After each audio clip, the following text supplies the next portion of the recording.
Chapter 1, A Perfect Day for Hiking. Nancy Drew raised the window, opened the white wooden shutters, and took a deep breath of pine-scented air. "This is heaven," she said, her blue eyes gazing out at the majestic Rocky Mountains rising behind the village of 7 Rocks. A soft breeze blew back her reddish-blonde shoulder-length hair. "That may be heaven," agreed her friend, George Fane, nodding toward the window. "But this," she said, pointing to the bed where her cousin Bess was sorting camping gear, "is a mess." Bess Marvin glanced at the small red day pack on the bed in front of her, then at the mound of supplies spread out next to it. "How will I fit everything into this little pack?" she asked.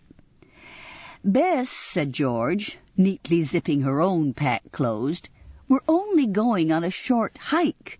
All you need is a bottle of fresh drinking water and the sandwiches we made this morning." "What is all that stuff anyway?" Bess frowned as she ran a hand through her straw-blonde hair. "Well, there's my compass, water bottle, snake bite kit, bug repellent, sunblock, beach towel, first aid kit, Swiss Army knife, hairbrush, emergency thermal blanket." "Nancy, help!" moaned George. Across the room, Nancy was still gazing at the mountains. Caught up in the view, she'd only been half listening to her 2 closest friends. "What's the matter?" she asked. George pointed to Bess's gear. "I was only in the Girl Scouts for 2 weeks, Bess said, but I remember they always said to be prepared." "That's the Boy Scouts," George told her.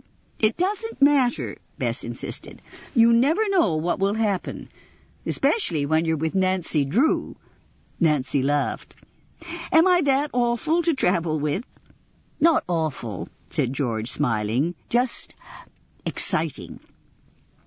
Although she was only 18, Nancy Drew had been solving mysteries for as long as Bess and George could remember. In their hometown of River Heights, the police knew the young detective so well that they often called on her for help.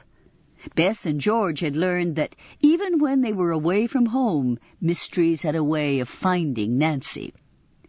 "This time," Nancy said, "all I want is a nice, boring vacation. Hiking in the mountains, maybe watching a sunrise." George and Bess gave each other alarmed looks. They weren't crazy about getting up that early. "All right, you can skip the sunrise," Nancy said with a laugh. "But let's get on with the hiking." She walked over to the bed and peered into Bess's overflowing pack. "Well, you'll have more room in here if you get rid of Monroe," she said. She reached in and lifted a large, sleepy, orange-striped cat from the bottom of the pack. "I think we can probably do without the beach towel, too," Nancy suggested. "And the emergency blanket," George added. Bess sat down on the bed with a sigh. "Why did I ever agree to this?" she wondered aloud. "I don't even like hiking." Blue-eyed Bess and her cousin George, who had dark eyes and hair, couldn't have been more different.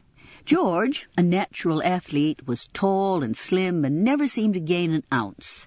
Bess, who loved food and hated exercise, was always slightly overweight. Nancy and George practically had to beg her to join them on their hike in the Rockies.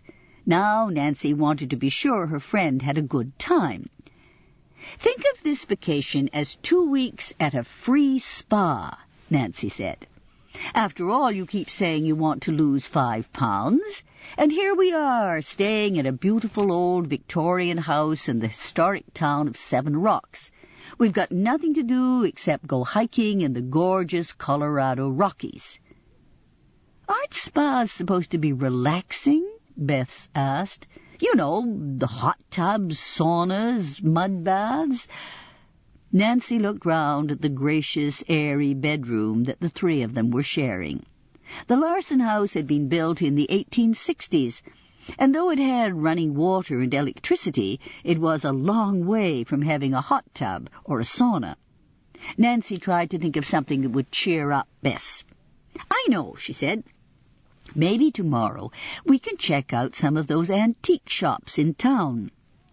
Definitely, Bess said, sounding more enthusiastic. I saw one that looks like it has some great vintage dresses. It'll be perfect for gaslight night. You know, the night when everyone in town gets decked out in Victorian clothing. Bess loved clothes almost as much as Nancy loved mysteries. So much for hiking and getting in shape, George teased. Come on, Nancy said, shouldering her own pack. We're missing the nicest part of the day. Bess hurriedly finished packing and followed Nancy and George down the long, curving staircase of the spacious home. Nancy led the way to the small, sunny room that Maggie Larson had turned into an office. Maggie and her husband, Cal, were good friends of Nancy's father, Carson Drew. The three had all gone to college together. Although Nancy's father and the Larsons didn't see one another often, their friendship had remained strong. At the last minute, Carson Drew had been unable to make the trip to Colorado with Nancy. Bess and George had been only too happy to join Nancy for 2 weeks in the Rockies. Maggie sat at her computer, her fingers flying over the keyboard. A friendly, energetic woman in her 40s, Maggie worked at home, writing hiking and tourist guides for the area around Seven Rocks. "Be with you in a minute," she said. "Just let me finish this paragraph." Nancy couldn't help thinking that Maggie, who wore her long gray hair swept up into a twist, was the perfect person to live in a Victorian house. She always looked both elegant and casual, as if she'd be equally comfortable in faded jeans or a floor-length dress. "Well," Maggie said, turning away from the computer, "it looks as if you three are ready for your first Rocky Mountain hike. Would you like a suggestion for a trail?" "Please," said Nancy. Monroe, who had followed the girls down from the bedroom, jumped onto Maggie's lap and began meowing in earnest. "I think he's complaining," Bess said. "He was sleeping in my pack, and we threw him out." "He'll get over it," Maggie assured her, scratching the cat behind his ear. "Actually, I think he was saying that you're all flatlanders. You ought to give yourselves some time to adjust to the elevation before you take on anything too steep." "It sounds good to me," Bess said quickly. Maggie smiled. "The altitude really isn't that much of a problem, but we're about 6,000 feet above sea level here. You may find yourselves running out of breath or getting thirsty quicker than usual. Just take it slow and you'll be fine." Maggie reached over to an oak bookcase and pulled out a map and one of the paperback guides she'd written. Unfolding the map on her desk, she pointed to the Cloud Lake Trail. "This will give you a nice, gentle start. It's a well-marked trail that leads to Cloud Lake. You're so lucky to be here in the fall. The quaking aspens have just turned gold." "Even what we can see of the mountains from here is beautiful," Nancy agreed. "You're in for a treat," Maggie promised. "Seven Rocks is a fine little town, but nothing beats actually being up in the mountains. Here, take the guide with you," she offered. "It will help if you want to identify trees or birds. And make sure you each have a jacket. Weather changes quickly in high elevations." "Check," said George. "Thanks to Bess, we're carrying nearly everything we brought for the next 2 weeks. Bess glared at her cousin, and Nancy broke in quickly before the argument could start up again. "Thanks, Maggie," she said. "We'll be back by evening." Maggie winked at them. "Just watch out for wild animals." "Exactly what kind of wild animals do you think Maggie was talking about?" Bess asked a little breathlessly as the three friends walked along the winding mountain trail. "Lions and tigers and bears," George teased. "Well, there are black bears in the Rockies," Nancy said, glancing at the guidebook she held, "and mountain lions. But according to Maggie's guide here, both lions and bears do their best to avoid people. And considering that we've already seen about 10 other hikers on this trail, it's probably not a favorite with bears and mountain lions." "Well, I know why people like it here so much," George said. "It's got to be one of the most gorgeous places on earth." It was a perfectly clear day, and the mountains were as beautiful as Maggie had promised. Blue spruce, ponderosa, and pinon pine edged the trail. Birds were calling to one another as if it were the first day of spring. All 3 girls were feeling a little winded, but no one wanted to stop. At every bend in the winding trail, the Rockies seemed to open up some new secret to them. A waterfall racing over craggy cliffs, a meadow filled with wildflowers, or just a break in the trees where the vast blue western sky made even the Rockies look small. Suddenly the trail opened onto a stand of quaking aspen. The tall golden trees looked as if they were ablaze with sunlight, and just beyond the trees stood a small herd of mule deer. The deer gazed at the 3 girls calmly, flicking their large, rounded ears. "I guess we've seen our wild animals," George said softly. "Look how big their eyes are." "They're lovely," Bess said, moving quietly to the edge of the trail. "I'll bet the little ones were born this spring." One of the youngest deer looked at the girls curiously, and then cautiously started toward them. All 3 girls stood as still as they could, not wanting to startle it. "How close do you think it will come?" Bess breathed. Nancy never got a chance to answer. Instead, the deafening crack of a gunshot ripped through the woods. The deer scattered at once.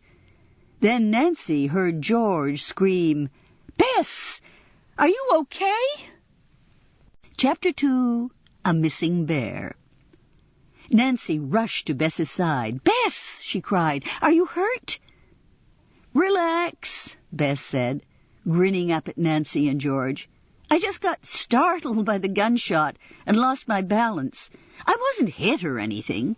"Are you sure?" George asked.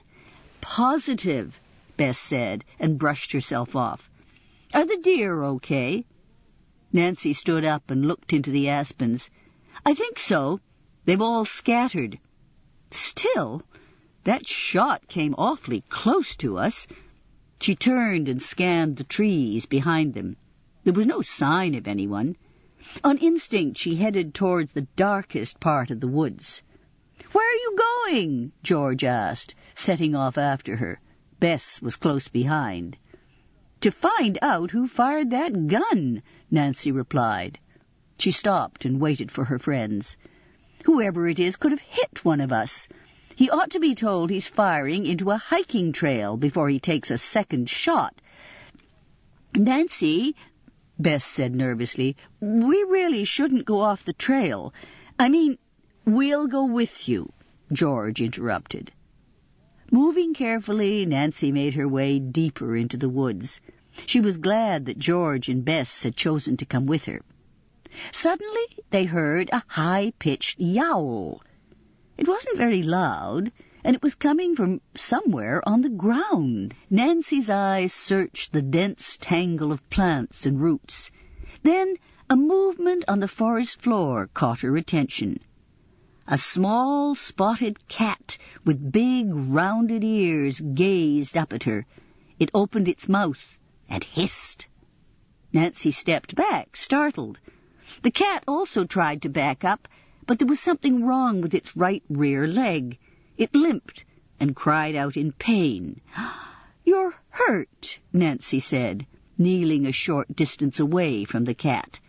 The little animal hissed again, warning her not to come any closer. "A kitten!" Bess cried, coming up behind Nancy. "It's so cute." "That's no kitten," George said, sounding slightly alarmed. "That's a baby mountain lion." "Are you sure?" Nancy asked.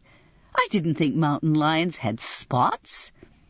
"Adults don't," George said, consulting Maggie's book. "Mountain lions," she read, are also known as cougars, pumas, and catamounts. The cubs keep their spots for about 6 months.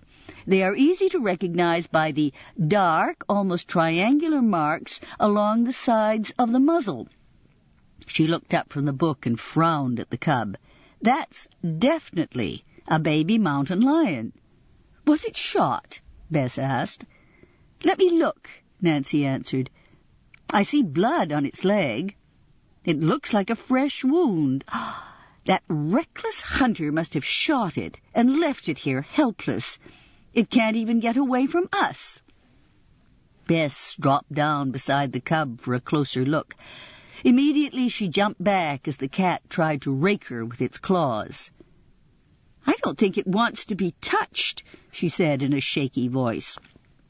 It's terrified, George said, stooping over the cat. It looks like the leg bone has been nicked slightly. I don't think the bullet went in very deep, but still, the little guy's lost some blood. Nancy rocked back on her heels. It won't be easy, but we've got to get it to a veterinarian. Otherwise it will starve or be eaten itself. Besides, it's probably in a great amount of pain. George shook her head doubtfully. I tried to pick up an alley cat once. It nearly clawed me to death. Picking up a wounded mountain lion, even a baby, is not a good idea. Well, we can't leave it here, Nancy said. She took off her jacket. Carefully, she wrapped the jacket around the cub, making sure to stay clear of its teeth and claws. The little mountain lion hissed and tried to snap at her. Don't be frightened, Nancy said in a soothing voice. I'm not going to hurt you. She stood up and turned to her friends. Let's get back to town as quickly as we can. What about the gunshot? George asked. In the excitement of finding the cub, Nancy had completely forgotten about searching for whoever had fired the gun. Some detective I am, she thought ruefully. Then she looked at the squirming bundle in her arms and knew what her decision had to be. I guess that question will have to wait, she said. Although George drove as fast as she could within the speed limit, the drive back to Seven Rocks seemed to take forever. Nancy sat beside George, holding the cub and murmuring to it in a soothing tone. The cub stared at her with huge dark eyes, its small body trembling. Just a little while longer, she told it. Finally, George turned onto the curving, tree-lined street where the Larsons lived. Minutes later, the girls found Maggie in the kitchen preparing a salad. I didn't expect you back so early, she said with surprise. Cal is due home for a late lunch soon. Why don't you join us? She broke off as she saw what Nancy was carrying. My, she said softly. Where did you find this one? Nancy gently set the cub on the table and explained what had happened.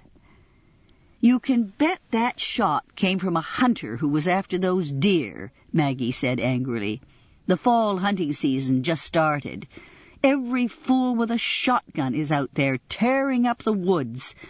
Usually, though, they have sense enough to stay clear of the hiking trails. She stopped as the cub gave a soft cry.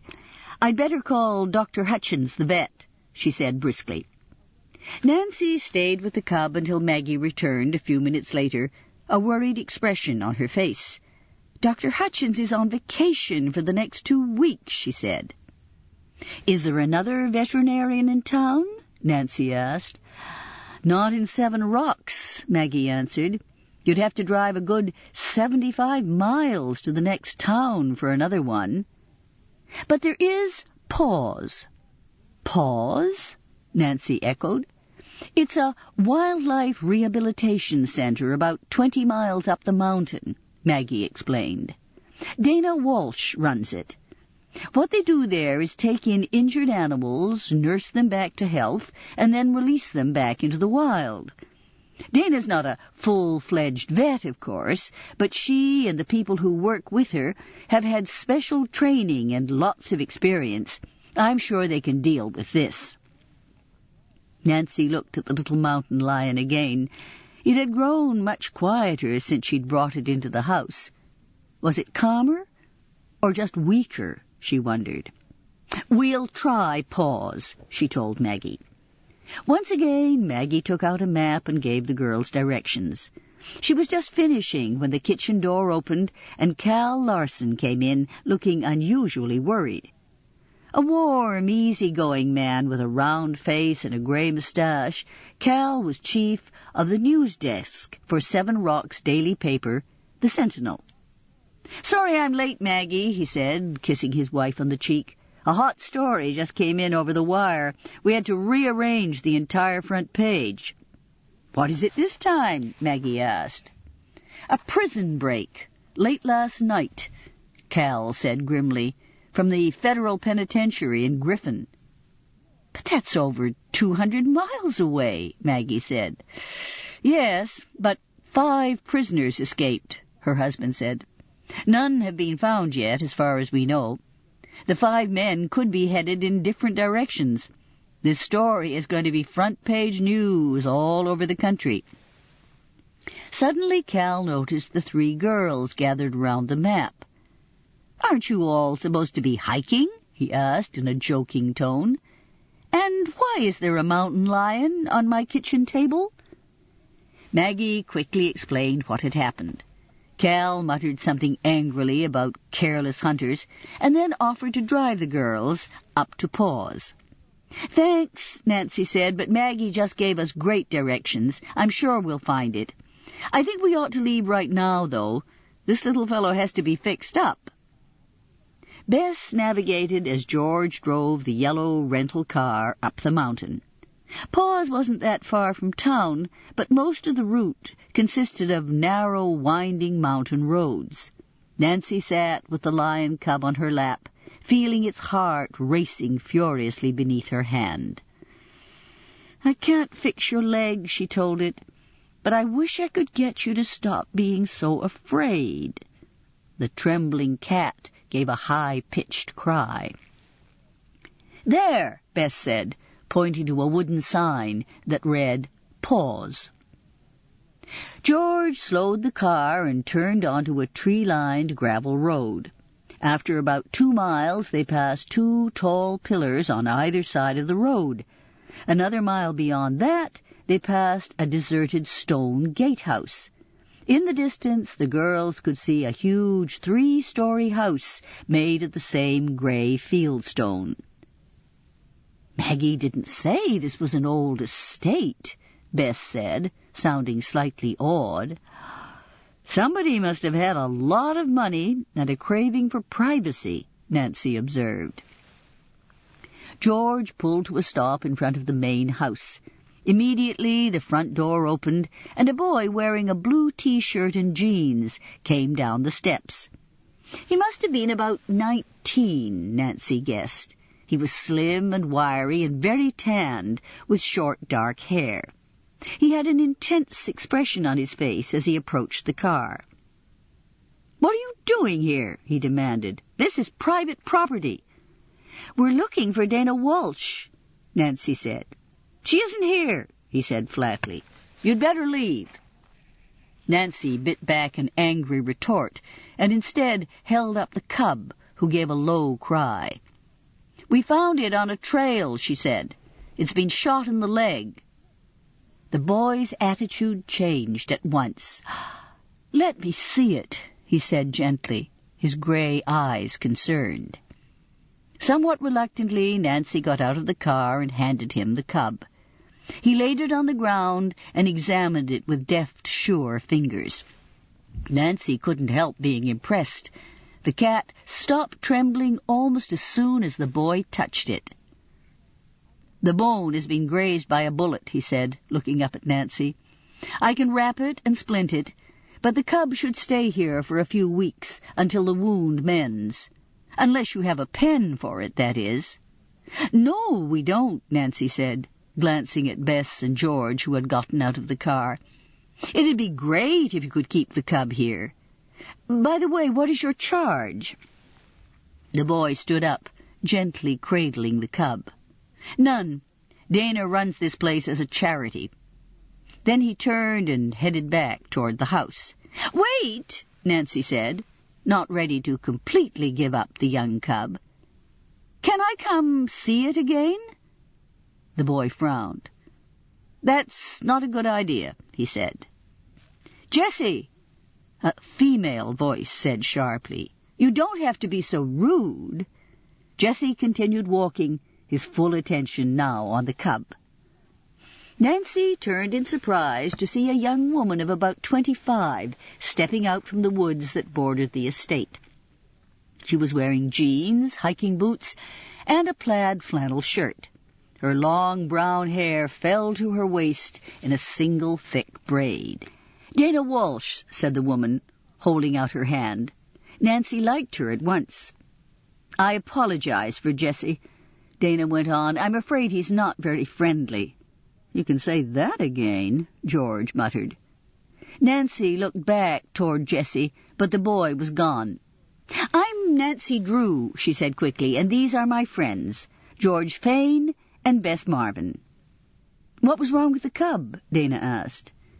Nancy explained about the cub's leg and the gunshot she and the girls had heard. Dana's face turned red with anger when she heard about the hunters. "The situation has got to end," she said. "The woods are becoming a combat zone." She sighed and looked at Nancy. "I'm glad you all weren't hurt." "And despite the bad impression he made, Jessie is very good with animals," Dana assured them. "I promise you the cub will get the best of care." Nancy nodded. "It did seem to calm down the minute he touched it." "That's Jessie's gift," Dana said. "Why don't you let me make up for his bad manners and give you a tour of the grounds?" "Well, that would be terrific," Bess said eagerly. "This place is really something." Dana led the girls round the side of the main house. "I grew up down in Seven Rocks. I've only lived here the last 3 years." George gave a low whistle of admiration. "You bought this property for the refuge?" Dana shook her head, smiling. "The estate belonged to my grandmother, who was a very eccentric lady. She cared more for animals than people, I think. When she died, she left this place to me and my brother. There was a strict provision that it be set up as a wildlife rehabilitation center. Her money is being used to care for animals and fight for their rights." "Wow," Bess said. "You and Jessie don't look anything alike." Dana laughed. "Oh, he's not my brother. Jessie just works here. He stays in the guest cottage over there." She pointed to a small stone cottage off to the side of the main house. "My brother, Steve, is older than I am. He's in California now doing marine research. Grandmother never believed that Steve would leave the Rockies for the ocean, though he tried to tell her." "So you run this place by yourself?" Nancy asked. "Luckily, I'm as crazy about animals as my grandmother was. I've always wanted to do this kind of work, and I love it here." Dana led the girls into an open area where a feed shed and a number of wire-enclosed pens had been set up. A few of the pens were empty, but most held animals. Nancy smiled as she saw a young mule deer, a pygmy owl, a badger, and a coyote who was curled up asleep. A small path led through the woods to another clearing which contained much larger cages. "In there is Jessie's pride and joy," Dana said. She pointed straight back to a roomy, caged area that enclosed several large boulders. Nancy caught her breath. She was looking at a great, tawny mountain lion. The big cat paced its compound restlessly, a bandage wrapped around its middle. As the girls approached, it let out a furious growl. "Is that what our cute little cub is going to grow into?" Bess asked in alarm. "Don't take it personally," Dana told them. "Jessie's the only one she tolerates." Nancy headed toward a large pen on the other side of the clearing.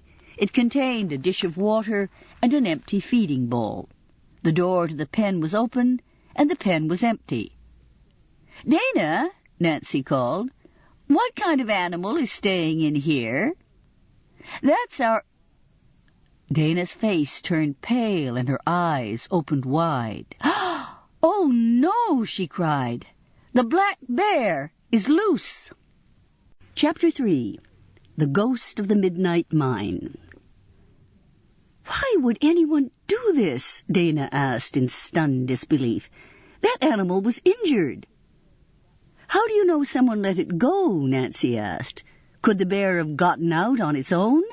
"No," Dana said, looking distracted. "I fed the animal only a few hours ago.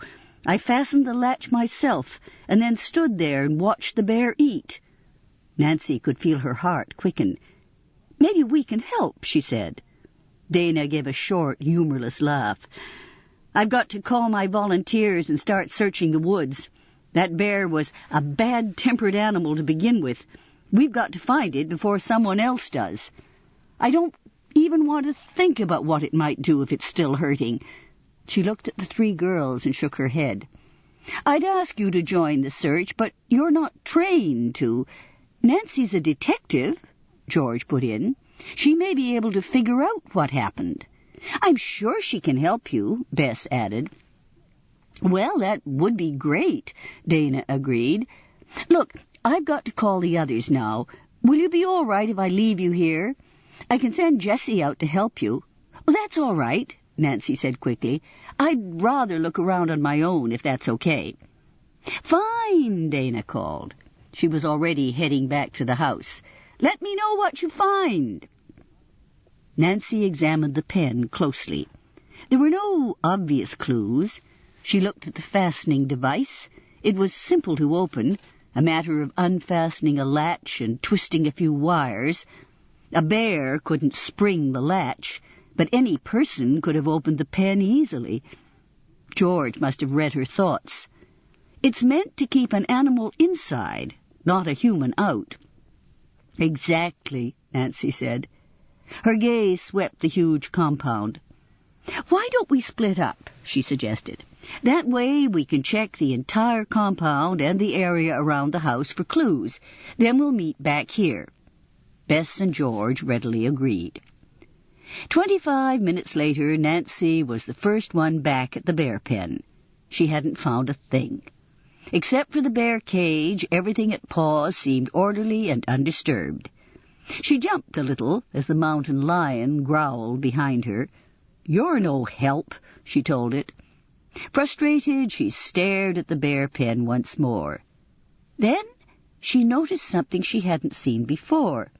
A folded slip of paper, nearly buried by wood chips on the side of the pen. She knelt and picked it up, then quickly put it in her pocket as she heard footsteps approaching. "Why are you snooping around?" Jessie demanded. Nancy stood up angrily.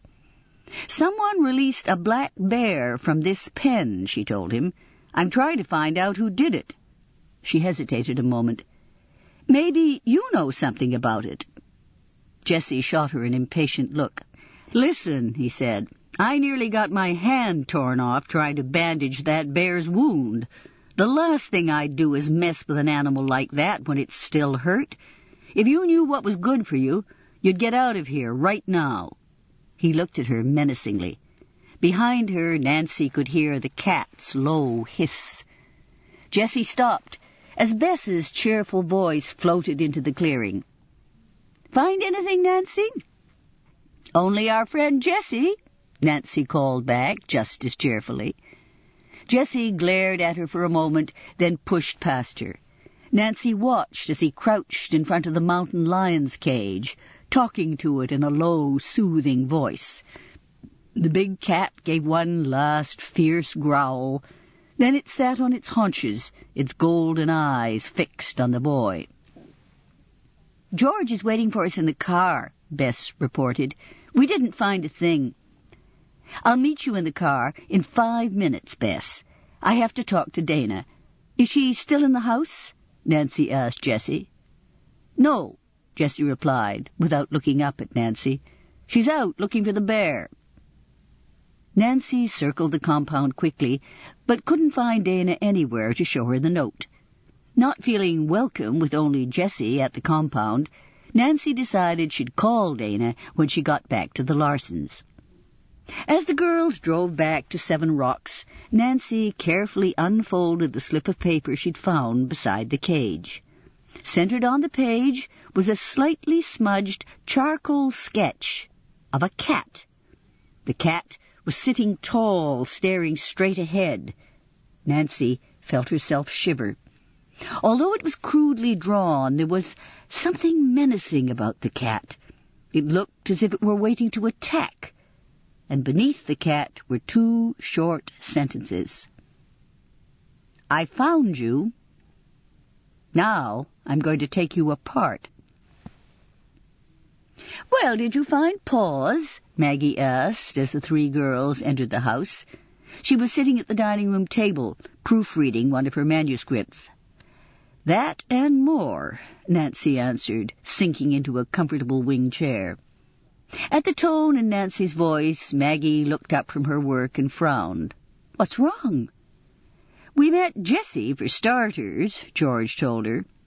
"I see," Maggie said thoughtfully. "I suppose you discovered that Jesse McKay is not the world's friendliest person." "But he is kind of cute," Bess admitted. "He's got those light gray eyes at Bess," George scolded. "He practically threw us off the property." Nancy framed her question carefully.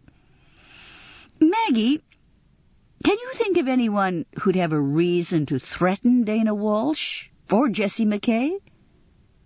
Maggie took off her reading glasses and laughed. "I'm not sure who would want to threaten Jessie, but half the population of 7 Rocks would like to threaten Dana. But that doesn't include Jessie. After all, Dana's the one who's given him a place to live and work he loves." "Why would anyone want to hurt Dana?" Bess wondered. "She seems so nice." "Dana's a lovely girl," Maggie said. "But at the moment she's got the entire town in an uproar. You see, Dana is very active in the animal rights movement. She started a campaign in 7 Rocks to outlaw hunting. Cal and I are behind her 100%, but there are a lot of people in this town who make their money during hunting season." "Like the gun shops?" George asked. "Well, there's only one gun shop in town," Maggie said, "but there's also a fairly large hunting outfit that takes out-of-towners into the mountains and guarantees them a kill. And anyone who benefits from tourists, the hotels and restaurants, even gas stations, welcomes hunting season." Bess shivered. "It's an awful way to make money." "As you and I see it," Maggie agreed. "But 7 Rocks is a small town without any real industry. Almost all of its business stems from the things that draw tourists: hiking, skiing, mountain climbing, the town's historic sites, and hunting. No one wants to stop money from coming in." "And then there's the question of why people hunt," Maggie went on. "Some people hunt to feed their families. What they're doing isn't that different from buying a steak in the supermarket. But Dana's campaign is about outlawing hunting as a sport. In fact, she's holding a rally in the town park tomorrow at 1 o'clock. If you really want to know what it's all about, you should stop by." "I think that's a good idea," Nancy said. Then she told Maggie what had happened at Paws. That night, Nancy lay in bed staring at the stars that shone through the window. Monroe was snuggled up at the foot of the bed, purring loudly. Across the room, Bess and George were sound asleep. But Nancy couldn't keep her mind off several troubling questions. Who was the note written to? Dana? Who had written the note? And if so, why was this person threatening her? The next morning, Nancy came downstairs to find George, Bess, and the Larsons already eating breakfast on the veranda. "Good morning, sleepyhead," said Cal. "And I thought you were an early riser." "Not today," Nancy said, blushing a little. It had taken her a long time to fall asleep the night before.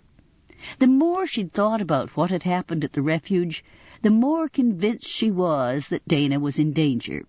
She had tried to call Dana the night before, but the phone at Paws had been busy all evening. Earlier that morning, Nancy had tried again, but there was no answer. "So," Maggie said, "what's on the agenda for today?" "Actually, we thought we might go to the rally," Nancy said. "That might be exciting," Cal said, standing up and squinting at the blue-gray sky. "But it's kind of overcast. The rally might get rained out." He winked at his wife. "Maybe the girls should visit old Phineas." "Oh, Cal, go to work," said Maggie, laughing. "Who's Phineas?" George asked, as Cal headed for his car.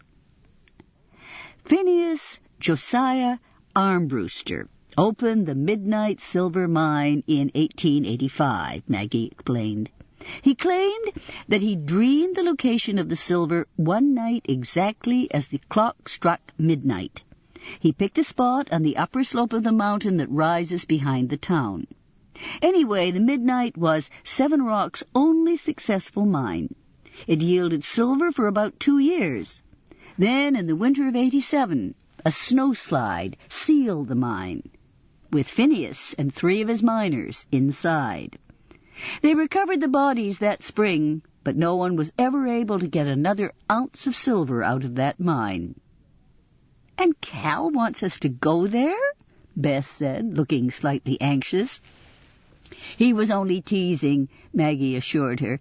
"At least once a year someone sights Phineas's ghost at the mine, always at midnight. Cal called the Sentinel this morning. Harry, a reporter, said there was another sighting last night." Maggie stood up and began to clear the dishes from the table. Needless to say, Cal decided the ghost was not front-page news. "I've always liked ghost stories," George said. "Let's go up to the mine and check it out." Nancy looked at her friend and smiled.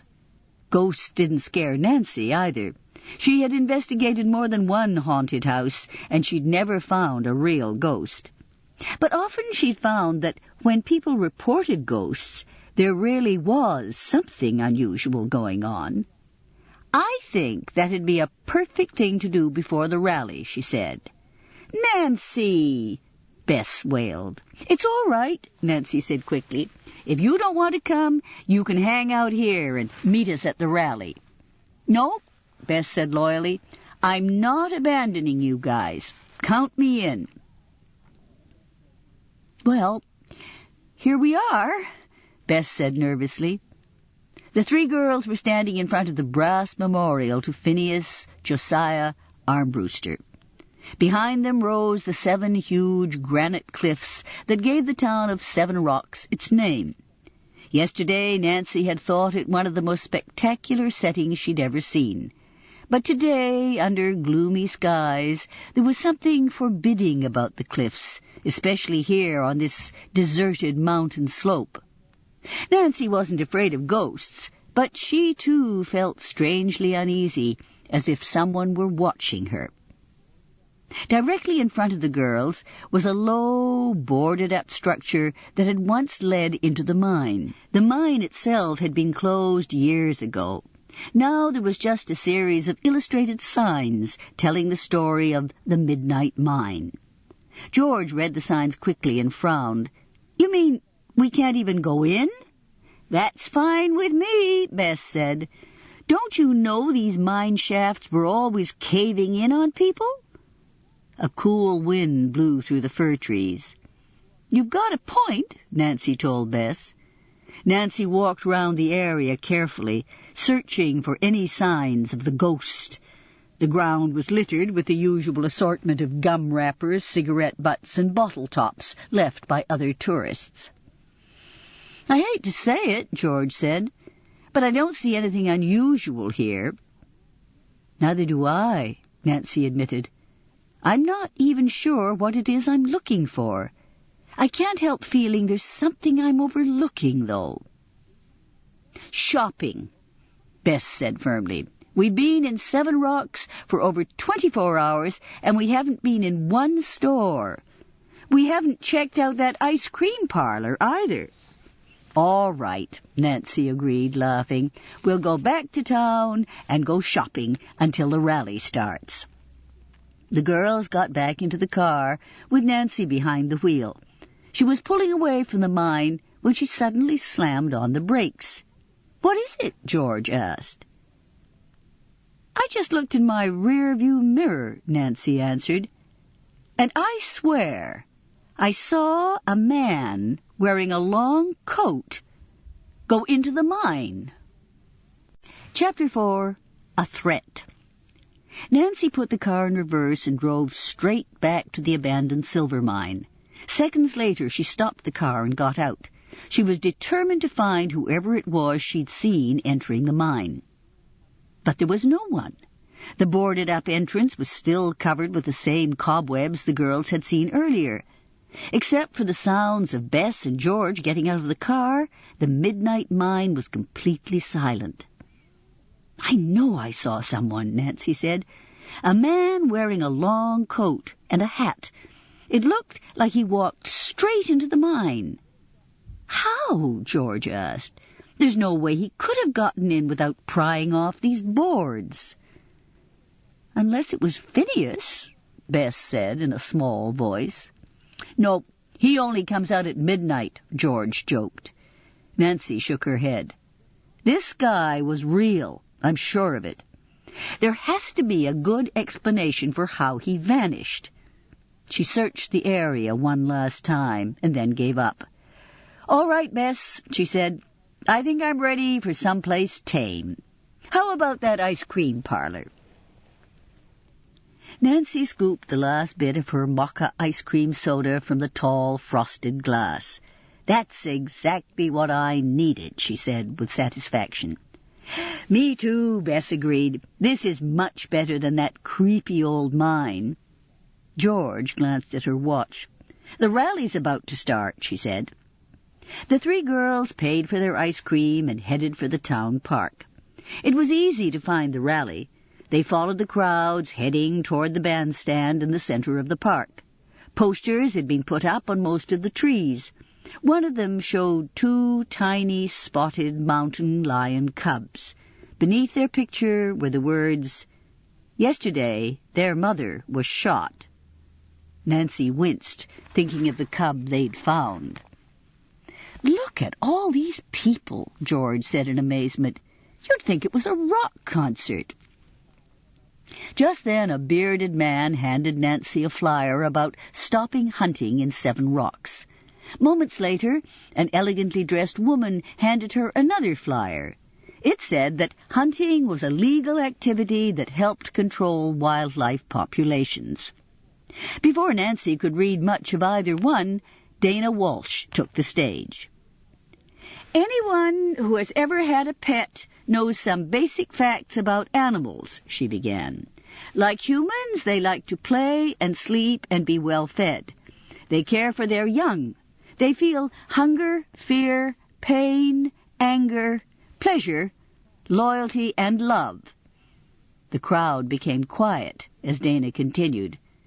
"Unlike us, animals don't kill for fun. They kill to survive. Do we have the right to end their lives for our own amusement?" There was an immediate outburst of applause and jeers. "Maggie was right," Bess said next to Nancy.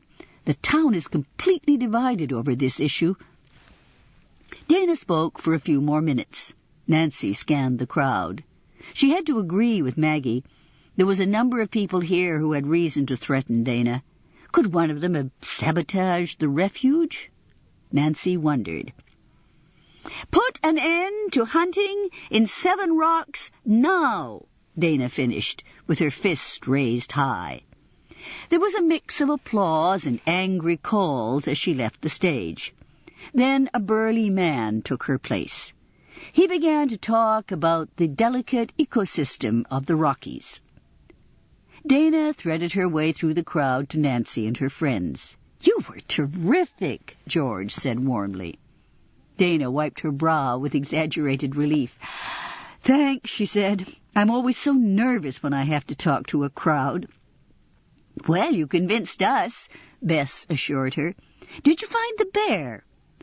"Not yet," Dana said with a worried expression, "but we'll keep searching." She smiled at Nancy. "Your cub seems to be doing pretty well, though. We're going to take him out of the clinic and put him in one of the outside cages today." "His leg is all right?" asked Nancy. "It's getting there," Dana said. "It will probably take about 3 weeks for the bone to heal. Then we'll release him back into the woods." "I'll make sure to come visit him before we return home," Nancy told her. Dana smiled. "Look, I'd love to talk, but there's a meeting of the anti-hunting group right after the rally. I've got to get some things together for it." Nancy nodded. "Sure, but I need to talk to you for a moment." She reached into her jacket pocket, and her fingers closed on the threatening note. "I want to show you something I found yesterday near the bear's pen." Without further explanation, she handed Dana the note. Dana unfolded the paper, and her hazel eyes widened with shock. She looked up at Nancy. "What?" She never finished her question. A tall, sandy-haired man walked up to her and snatched the paper from her hand. "I'll just bet you've been waiting to hand me one of these," he said. "Lucas," Dana said with obvious irritation, "give that back. It's not a flyer." Looking slightly apologetic, the man handed the paper back to Dana. "Never mind," he told her. "I got one in the mail today. Thank you very much." "You're very welcome," Dana said with exaggerated courtesy. "Lucas Vaughn, I'd like you to meet 3 friends of mine, Nancy Drew, Bess Marvin, and George Fane." Lucas nodded to the girls and gave them a bright smile. "A pleasure, I'm sure." Nancy couldn't quite figure out what was going on between Dana and Lucas. They obviously enjoyed annoying each other. "Did you like my speech?" Dana asked him. "It was the highlight of my week," he assured her. "That's good," Dana said, "because there will be more. Good day, Mr. Vaughn." She turned away, but he grabbed her elbow and turned her back to face him. "Just what are you trying to do?" he said in a serious tone. "Put me out of business?" "That would be a start," Dana said. She glared at Lucas Vaughn, and he released her arm. "Lucas makes his living by taking tourists out to shoot animals," she explained to the others. "I run hunting expeditions that are completely legal," Lucas reminded her, "and you know I'm careful about which animals I take." "Tell them," Dana said, gesturing to the crowd. Lucas arched one blonde eyebrow. "I would, if I could get up there without being stoned." He sighed, and Nancy thought he looked a bit weary. "Dana, you and I have been arguing since the day you learned to talk. But I'm telling you, you're going too far this time." "Just wait and see how much further I go," Dana said calmly. "All right," Lucas said. He raised his hands in surrender. "Let's change the subject. Have you heard anything from Steve lately?" "I got a letter this morning," Dana answered. "He says to tell you he'll be home for Christmas. You have an appointment with him then on Castle Run." Lucas grinned and tipped his hat. "Tell Steve I'll be there." Bess looked mystified as she watched Lucas stride into the crowd. "What was all that about?" she asked. Dana sighed. "Besides running one of the most successful hunting outfits in the Rockies, Lucas Vaughn happens to be my brother's best friend. He practically grew up in our house. Now Steve's in San Diego, but they always have a killer ski competition when Steve comes home for Christmas." Dana was still holding the note that had been left near the bear's pen. "Do you think Lucas wrote that note?" Nancy asked bluntly. "It sounds like he's got a good reason to be angry with you." Dana shrugged. "Lucas and I have always gotten on each other's nerves. Steve says we were just born that way." "Then he might have been the one who released that bear," George said. "Lucas?" Dana sounded surprised, but she hesitated a moment before answering. "This may sound strange," she said, "but even though he kills them, Lucas has a lot of respect for animals. I can't imagine him releasing a wounded bear." "Well, do you have any other ideas on who would?" Nancy asked. Slowly, Dana unfolded the note again. She looked up at Nancy with a troubled gaze and shook her head. "Will you get in touch with me if you think of anyone?" Dana nodded. "I promise," she said solemnly. "If I think of any suspects, I'll call you tonight from Paws." Nancy looked around at the clean kitchen with satisfaction. She, George, and Bess had cooked dinner for the Larsons, and the meal had been a success. Somehow, though, she'd wound up doing most of the dishes. Bess, she knew, was upstairs writing postcards. She wasn't sure where George was. "Maybe I'll write some postcards myself," Nancy thought. She knew that her father and her boyfriend, Ned Nickerson, who was attending college, would be eager to hear about her latest case. "But what will I tell them?" Nancy wondered. "I'm still a long way from solving this one." Nancy found George sitting cross-legged on the living-room rug with the trail map spread out before her. George pointed to Cloud Lake. "You know, we never did make it to the lake," she said. "If it's warm tomorrow, maybe we ought to try it again." "I guess," Nancy said. "That's an enthusiastic response," George teased. "Don't tell me you've got other things on your mind." Nancy smiled. "It's just that I've got so little to go on in this case. Someone is sabotaging the refuge and threatening Dana, I assume, and she seems to trust my prime suspect, Lucas Vaughn." "Sometimes trust is misplaced," George said. "I know, that's what worries me." Nancy sat down beside George and peered at the map. "There must be about 40 hiking trails here," she said. "I vote for exploring some different scenery. Let's see if we can find another one with a lake." The two girls were still poring over the map when Maggie called out, "Nancy, there's a phone call for you. It's Dana." George raised her eyebrows. "Maybe she's thought of some new suspects." "Let's hope so," Nancy said. She picked up the phone and knew at once that Dana hadn't called to discuss suspects. Dana's voice was shaking. "Nancy, I just got back to the refuge. Someone's set fire to the feed shed." Chapter 5, The Sign of the Cat. "I think you should leave the refuge at once," Nancy told Dana. "Whoever set that fire may still be on the grounds. Why don't you come down to 7 Rocks and spend the night here? I'm sure Cal and Maggie wouldn't mind." Dana hesitated. "No," she said finally, "I'm not going to be scared off my own land. Besides, the fire's out, and Jesse's here with me. I can ask him to sleep in one of the spare bedrooms. I'll be perfectly safe." But what about Jesse, Nancy thought. Could he be trusted? "Dana, where was Jesse when the fire was set?" "He was in his cottage, listening to music," Dana answered. "He smelled smoke and got a fire extinguisher from the main house. We're just lucky he got there before it really caught. He was putting it out when I arrived." "I've got an idea," Nancy said.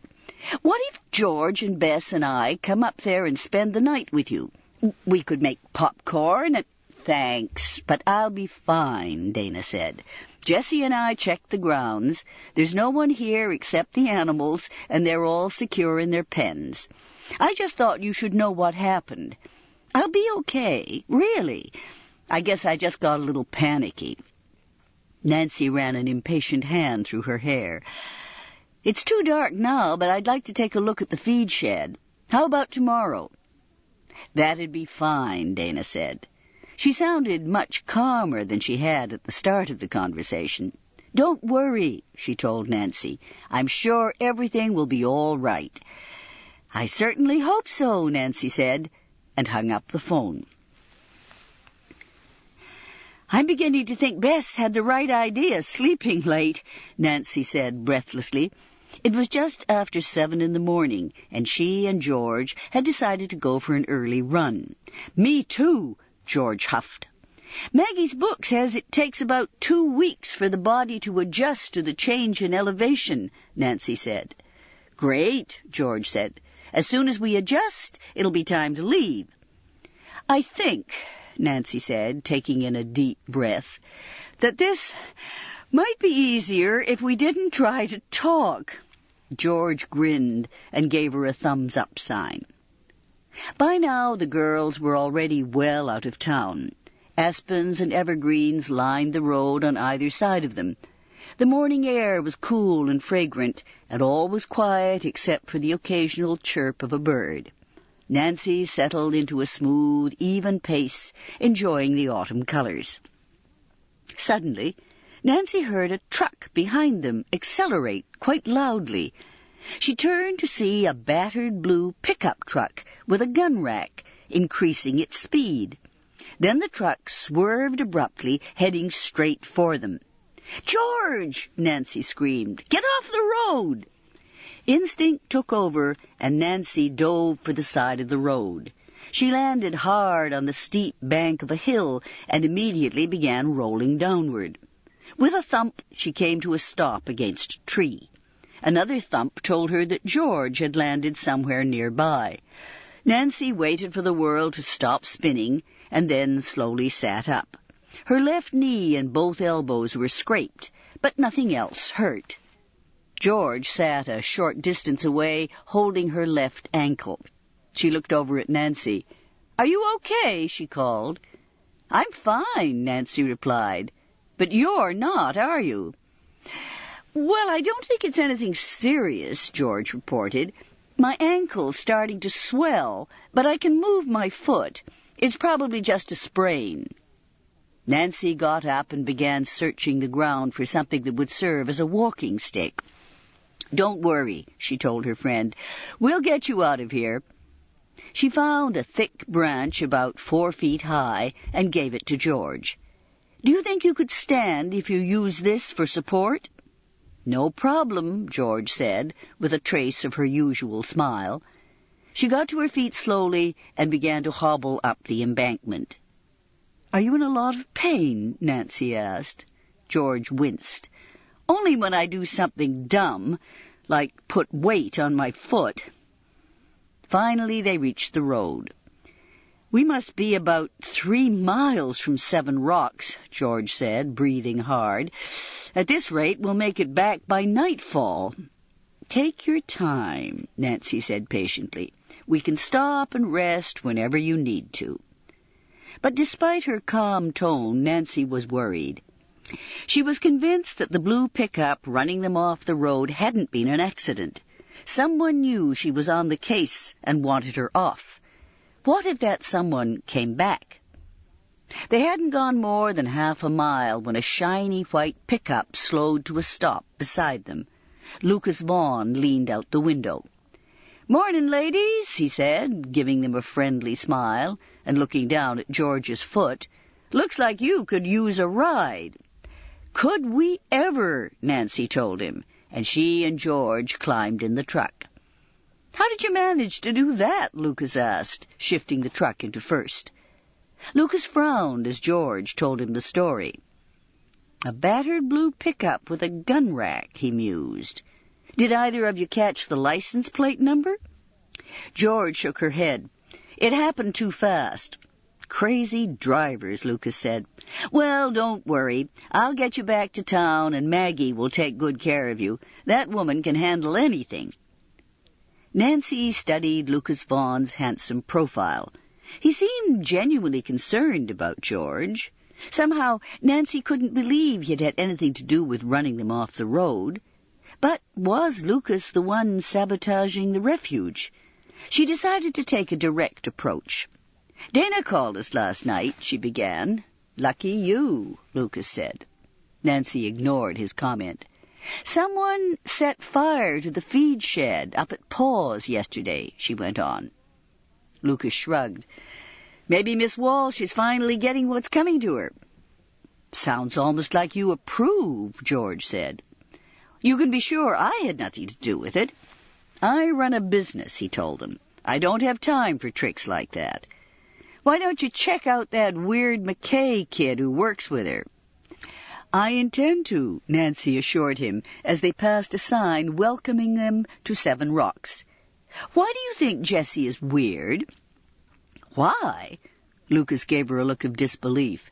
"A year ago I told Dana that boy was trouble. There's just something about him that doesn't sit right. Of course, Dana, being the stubborn mule that she is, hired him anyway." He stopped for a red light, and his voice became softer. "I'm sorry, but your friend Dana is making things very difficult for me. I'm about out of patience with her." Nancy and George exchanged questioning looks. Lucas was every bit as hard to figure out as Jessie was. Dana was clearly a thorn in his side, yet he seemed oddly protective of her. But no one had more reason to try and stop Dana than Lucas. Maybe Lucas was trying to throw suspicion on Jessie by telling her he was trouble.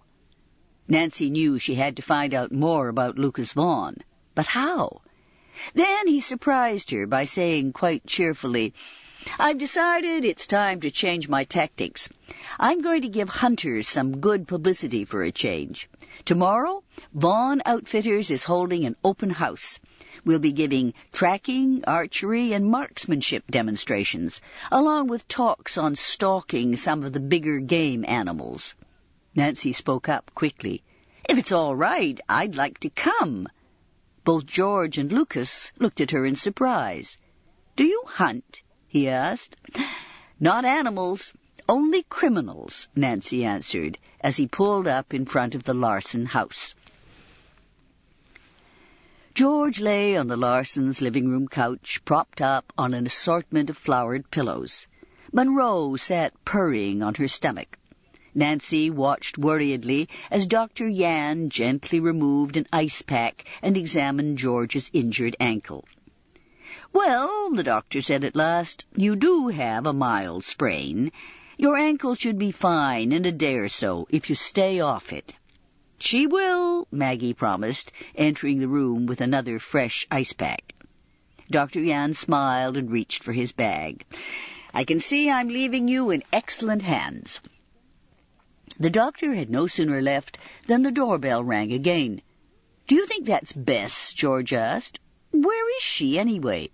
"I forgot to tell you. Bess went into town to do some shopping," Maggie said, going to the door. "This must be the police. I called the station after I called the doctor." She opened the door to admit a trim woman with short blonde hair and very green eyes. "Nancy Drew, George Fane," Maggie said. "I'd like you to meet Sergeant Linda Baker." Sergeant Baker smiled at the girls and sat down in the chair nearest George. "So," she began, "Maggie tells me you were the victims of an attempted hit-and-run this morning." "It's possible whoever was driving that truck didn't really want to hit us," Nancy said thoughtfully. "It might have been more of a warning." "You mean to stay off the case?" George asked. Sergeant Baker raised her eyebrows. "The case?" "Sergeant Baker," Nancy said, "do you know what's been going on up at Paws?" "I know what kind of trouble Dana's been stirring up in town," Sergeant Baker replied, "but Paws is 20 miles away. It's out of my jurisdiction, I'm afraid." Nancy gave a detailed report of being run off the road. Then she described Dana's troubles. "I'm not sure whether what happened to us this morning is connected," she finished. "I never rule out possibilities like that, though." "Neither do I," the sergeant said. "Maybe I'll pay a visit to Paws." "What about the truck?" George asked. "Can you track down one that fits the description?" Sergeant Baker shook her head doubtfully. "Out here, blue pickups with gun racks are about as common as pine trees. But we'll do a computer check and see what we come up with. The truck that Lucas Vaughn was driving was white, Nancy said. Maybe the blue one belongs to someone who works for him. I'll check, Sergeant Baker said. But truthfully, Nancy, I can't imagine Lucas being our culprit. Or one of his men, for that matter. Lucas is a careful man with a very successful business. It'd be unlikely that he would risk something illegal. The sergeant looked at George's ankle and frowned. Normally, Seven Rocks is a peaceful little town, she said, but tensions are running high now. I want the two of you to be extremely careful and keep one fact in mind. This morning, someone may have tried to kill you. When Sergeant Baker left, Nancy turned to George and said, "Would you mind terribly if I left you for a little while? Bess should be back from town soon." "You want to go up to Paws, right?" "I have to," Nancy said. "I want to take a look at that feed shed before any clues vanish." "Nancy," Maggie broke in, "didn't you hear what Sergeant Baker just said?" "Paws is out of Sergeant Baker's jurisdiction," Nancy replied. "That means it's up to me to help Dana." "What would your father say if he knew you were in danger?" Maggie asked. "He'd probably tell me to be careful, but he wouldn't stop me from investigating," Nancy answered honestly. "Dad got used to my being a detective a long time ago." Maggie sighed. "I suppose you're right," she said, "but please be very careful." "Don't worry, I will," Nancy said, heading toward the door. A half hour later, Nancy stopped the car in front of the main house at the Paws compound. She hoped that it would be Dana and not Jessie who greeted her. Her wish was answered as Dana came out of the house looking hot and exhausted. Her face brightened when she saw Nancy. "I was just about to take a break," she said. "Jessie and I have spent all morning building a new shed and moving in the feed that wasn't destroyed. Want to join me for a lemonade?" "Oh, that'd be great," Nancy said. She and Dana settled themselves on the stone porch of the old mansion with 2 glasses and a large pitcher of lemonade beside them. "Dana," Nancy began, "can you tell me exactly what happened last night?" "I got back up here about 8, Dana said. "I was really tired from the rally and meetings. That's why I guess I didn't notice the smell of smoke until I was nearly in the house." She stopped for a moment, taking a sip of her drink. "When I ran toward the animal compounds, I could hear that the animals were hysterical. The coyote was barking, the cougar was yowling, even the badger was making these high-pitched screaming noises. By the time I got to the small animal compound, I was terrified. I'd no idea what I'd find." "What exactly did you see?" Nancy prompted. "Well, as I told you, the feed shed was on fire. Or smoldering. It hadn't really caught. Luckily, Jessie had given the mule deer a bath yesterday morning. He managed to get everything soaked, so the wood was still damp. Anyway, I found Jessie spraying foam all over the place with a fire extinguisher." "Did Jessie say how the fire started?" Nancy asked. "No," Dana replied. "He told me he was in the cottage listening to a tape when he smelled the smoke, and he didn't see anyone." She sighed. "You think Jessie had something to do with it, don't you?" "I don't know," Nancy told her truthfully, "but I want to find out. There isn't any way the fire could have started on its own, is there? I mean, flammable rags or something?" "No," Dana said. "Nothing like that." "Where is Jessie now?" "Where he usually is, with the mountain lion." Nancy stood up. "I'd like to ask him a few questions, then I'll have a look at the feed shed." Dana nodded. "We can visit your cub on the way." Dana led Nancy through the small animal compound and stopped in front of a roomy cage where the little mountain lion stood in a corner, its rear leg splinted. It regarded Nancy solemnly and gave 2 tiny cries. "Are you feeling better?" Nancy asked it. "It ate a mouse this morning," Dana informed her. "It's going to be fine." They found Jessie in the large animal compound. He was standing near the mountain lion's cage, his attention focused on the big cat. Nancy stepped into the clearing and stopped. The cat had seen them and was hissing a furious warning. Jessie whirled in alarm, then relaxed as he saw Dana and Nancy. After her first bewildering meeting with Jessie, Nancy decided to approach Jessie with caution. Maybe the way to get him to open up was to talk about animals. "She's magnificent," Nancy said, nodding toward the mountain lion. "Yeah," the boy agreed. "Do you think she's starting to trust you?" Nancy asked. "I hope not," he answered. "If she's going to survive, she'd better regard all humans as her enemies. I'm not trying to befriend her. I just can't help watching her." The mountain lion was pacing now, giving low, nervous growls each time it reached one end of the pen. "What happened to its side?" Nancy asked. "Got in a fight with another animal," the boy answered. Nancy sighed. Jessie wasn't becoming any friendlier, but she wasn't ready to give up. "Jessie," Nancy said carefully, "can you tell me what happened last night when you found the feed shed on fire?" Instantly, Jessie's face became blank. "No." "Jessie, please," Dana said. "We're trying to find out who's been sabotaging the refuge." Jessie gave her an unreadable look. "I don't like nosy strangers," he said. Then he turned and walked toward the cottage. "I'm sorry," Dana said to Nancy. "It's just that Jessie doesn't trust many people." "Dana, how much do you know about Jessie?" Nancy asked. Dana hooked her thumbs in her pockets and began to walk back toward the small animal compound. "Jessie showed up here about a year ago looking for work," she said. "He was pretty vague about where he came from, somewhere in southern Colorado, I think. He said he'd grown up on a ranch and knew animals." "And he does." Dana sighed. "Jessie and I get along because we're both crazy about animals. We're not exactly what you'd call close, though. Sometimes I think that Jessie and that mountain lion are a lot alike. Neither of them trusts anyone, and they both got something wild in them."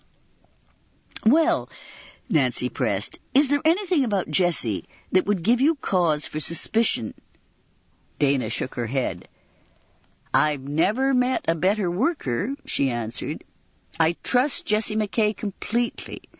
I'm sure he's had nothing to do with these incidents.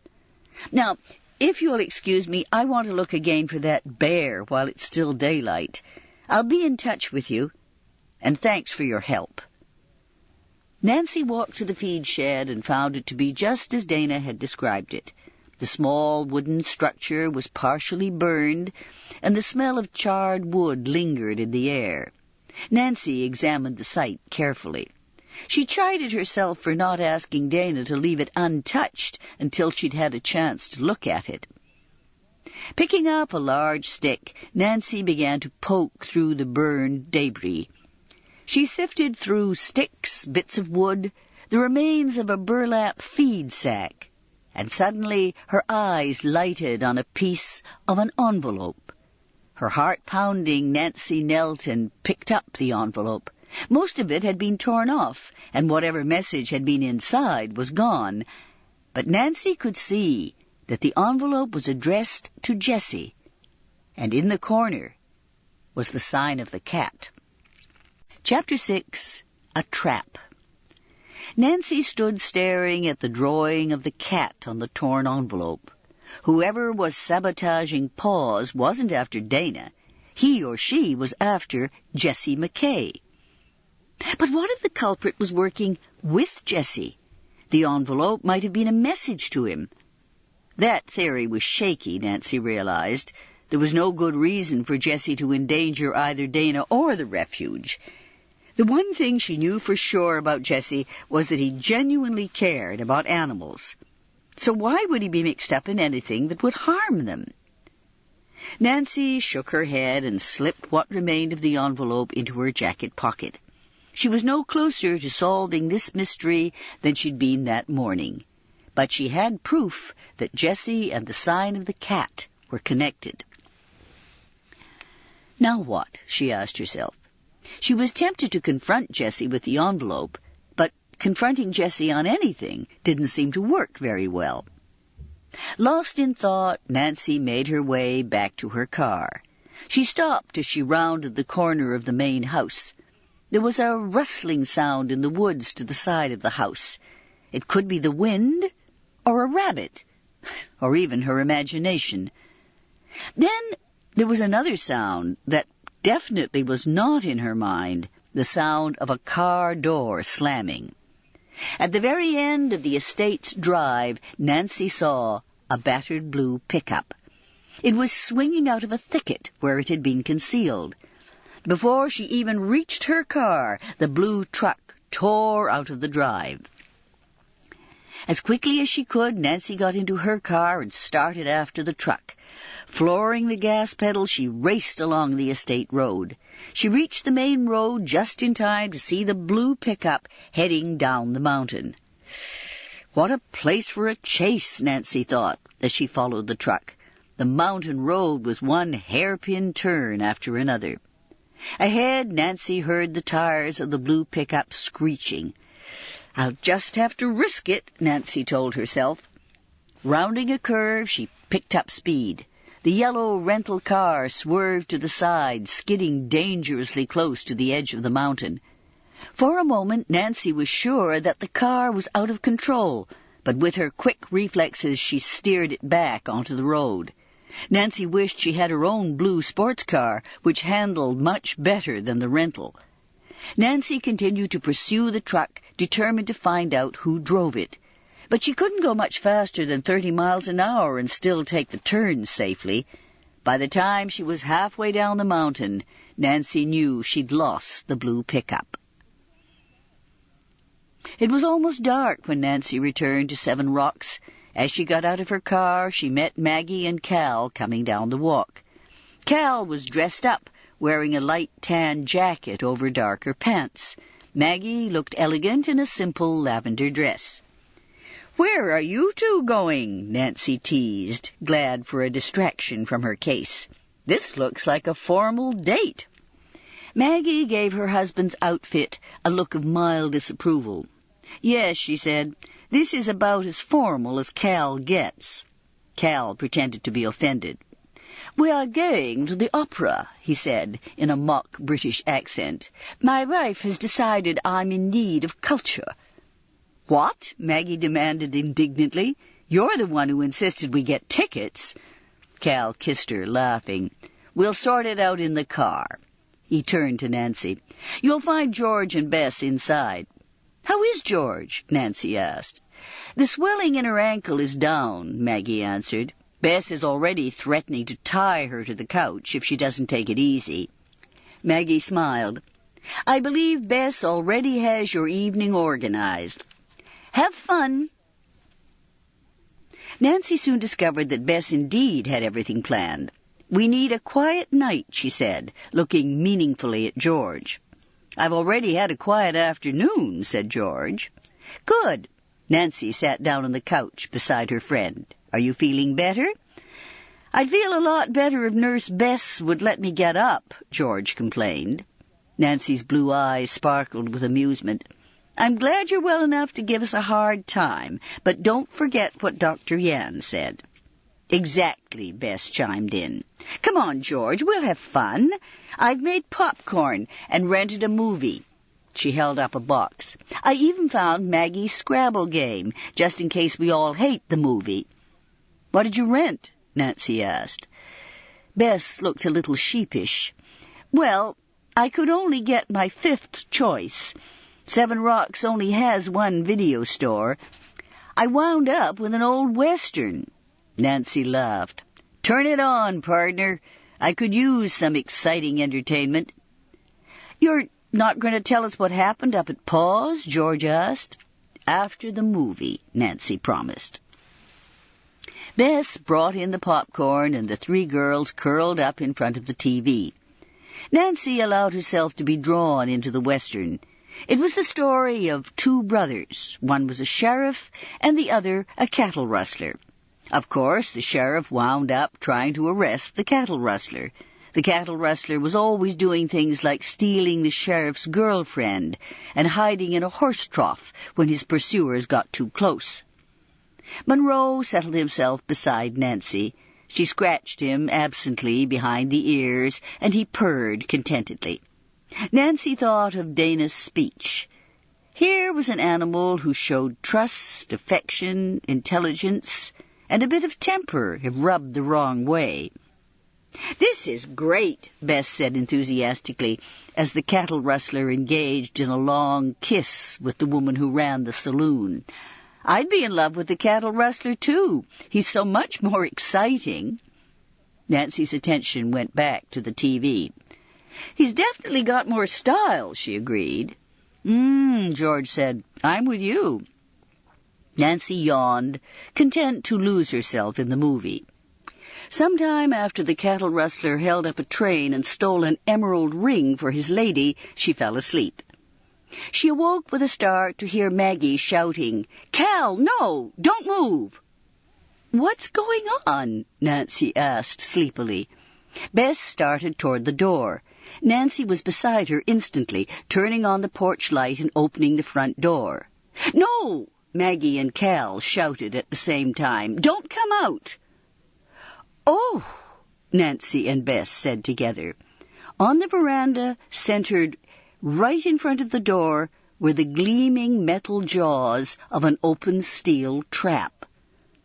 "My heavens," said Maggie, recovering her composure. "Who would put such a thing here? Cal was ahead of me and almost walked right into it." "Everyone stay where you are for a moment," Cal said. "I'll be right back." He disappeared around the side of the house and returned a few minutes later with a rake. Holding the rake upside down, Cal used the thick wooden handle to spring the trap. The trap clamped shut, neatly snapping the rake in two. "Ooh," Bess shuddered. "Thank goodness no one got caught in that." "Is it a bear trap?" Nancy asked. "That's right," Cal said briskly. "You don't see many of these around anymore. I'm not even sure it's still legal to use them." "I'm calling the police," Maggie said, sweeping past them and into the house. Nancy knelt beside the trap, wondering if the police would be able to take prints from it. "Oh, no," she murmured. "What is it?" asked Bess. Nancy pointed to the white wooden flooring. In charcoal, someone had drawn the sign of the cat. An hour later, Sergeant Baker was once again in the Larsons' living room taking notes. She had already dusted the trap for prints, but it was clean. Whoever left the trap had been extremely careful. Nancy suddenly remembered Sergeant Baker's words about Lucas Vaughn. "He's a careful man." "Sergeant Baker," Nancy said, "the trap is something hunters use. Do you think it could be a message from Lucas?" Cal snorted. "Lucas is too smart to do something that obvious. Besides, if Lucas wanted to get someone, he wouldn't be sending symbolic messages. He'd come straight out and say what he meant. He wouldn't endanger other people while he was going about it either." "I'm afraid I have to agree," Sergeant Baker said. "Speaking of messages," Nancy said, "I have something." She took out the envelope she'd found at Paws. "It's the same cat, all right," Sergeant Baker said. "Now, I'm almost certain that what happened on the road this morning was no accident. Whoever is harassing Dana, and maybe Jessie, is sending you messages too." "Nancy, I don't like this," Cal said, looking concerned. "I know you get involved in this sort of thing all the time, but that trap could have hurt any one of us. 5 people were in danger tonight." "I know," Nancy said, "and I'm sorry. "No one said it was your fault," Maggie interrupted. "Certainly not," Cal said, "and I'm not asking you to drop the case. I just don't want to see anyone get hurt." "I understand," Nancy said quietly. "I don't want anyone to get hurt either." She looked around the room at her friends and felt more torn than ever. She cared about all of these people. George had already gotten hurt, and Cal and Maggie were upset. How much more could any of them take before she solved the case? But how could she abandon Dana when she was clearly in danger? Sergeant Baker stood up. "I'd better go," she said, "and I'll take that bear trap with me." "You're welcome to it," Cal muttered. The police officer smiled at him. "Tell me," she said, "since your information is almost always better than ours, has there been any news on those escaped convicts?" "What?" Cal asked distractedly. "Oh, yes. A wire came in before I left this afternoon. All but 2 of them were recaptured. They were caught heading south toward New Mexico, I believe." Sergeant Baker chuckled. "Actually, that's the same thing we heard. For once our networks must be working properly." She turned toward the others. "Try and get some rest, all of you. I'll have my people keep an eye on the house." Bess and Cal helped George up the stairs, but Nancy followed Sergeant Baker out onto the porch. "Did you go up to the refuge?" Nancy asked. "Early this evening. The truth is, you found more than I did."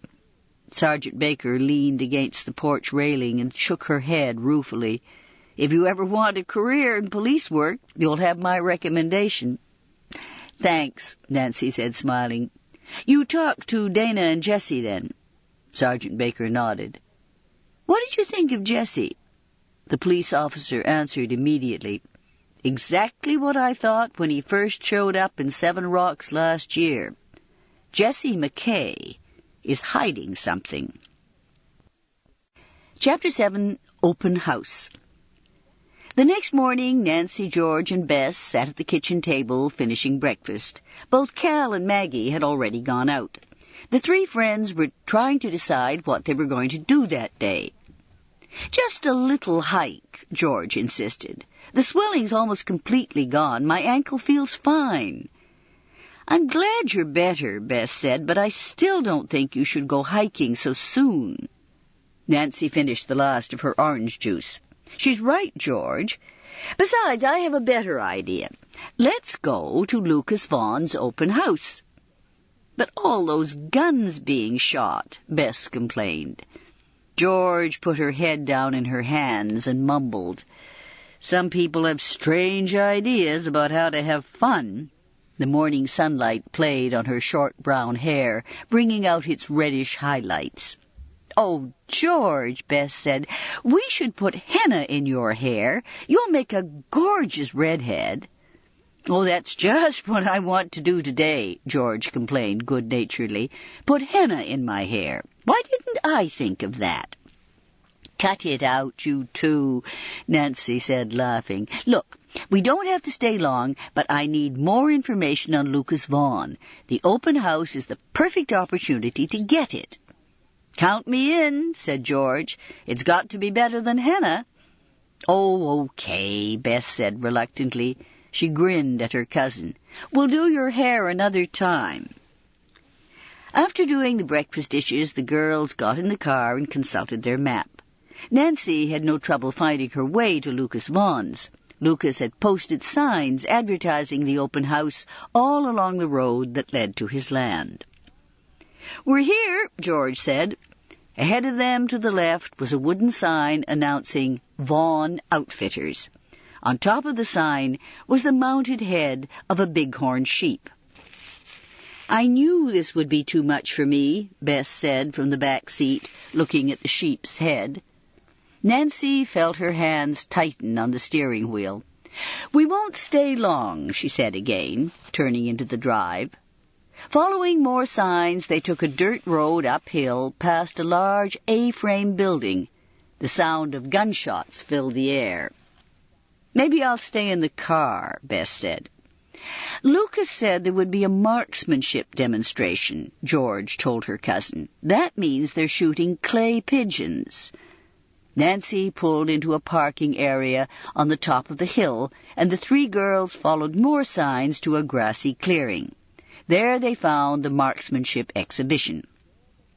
They joined a crowd of visitors and watched as a man wearing a Vaughn T-shirt and holding a shotgun yelled, "Pull!" A split second later, 2 clay discs spun into the air. The man shouldered his gun and fired twice. Both discs shattered. "Pull!" the man cried again. This time he missed the second disc. He finished to applause from the crowd and was given a score. Next, Lucas Vaughn stepped up and took the man's place.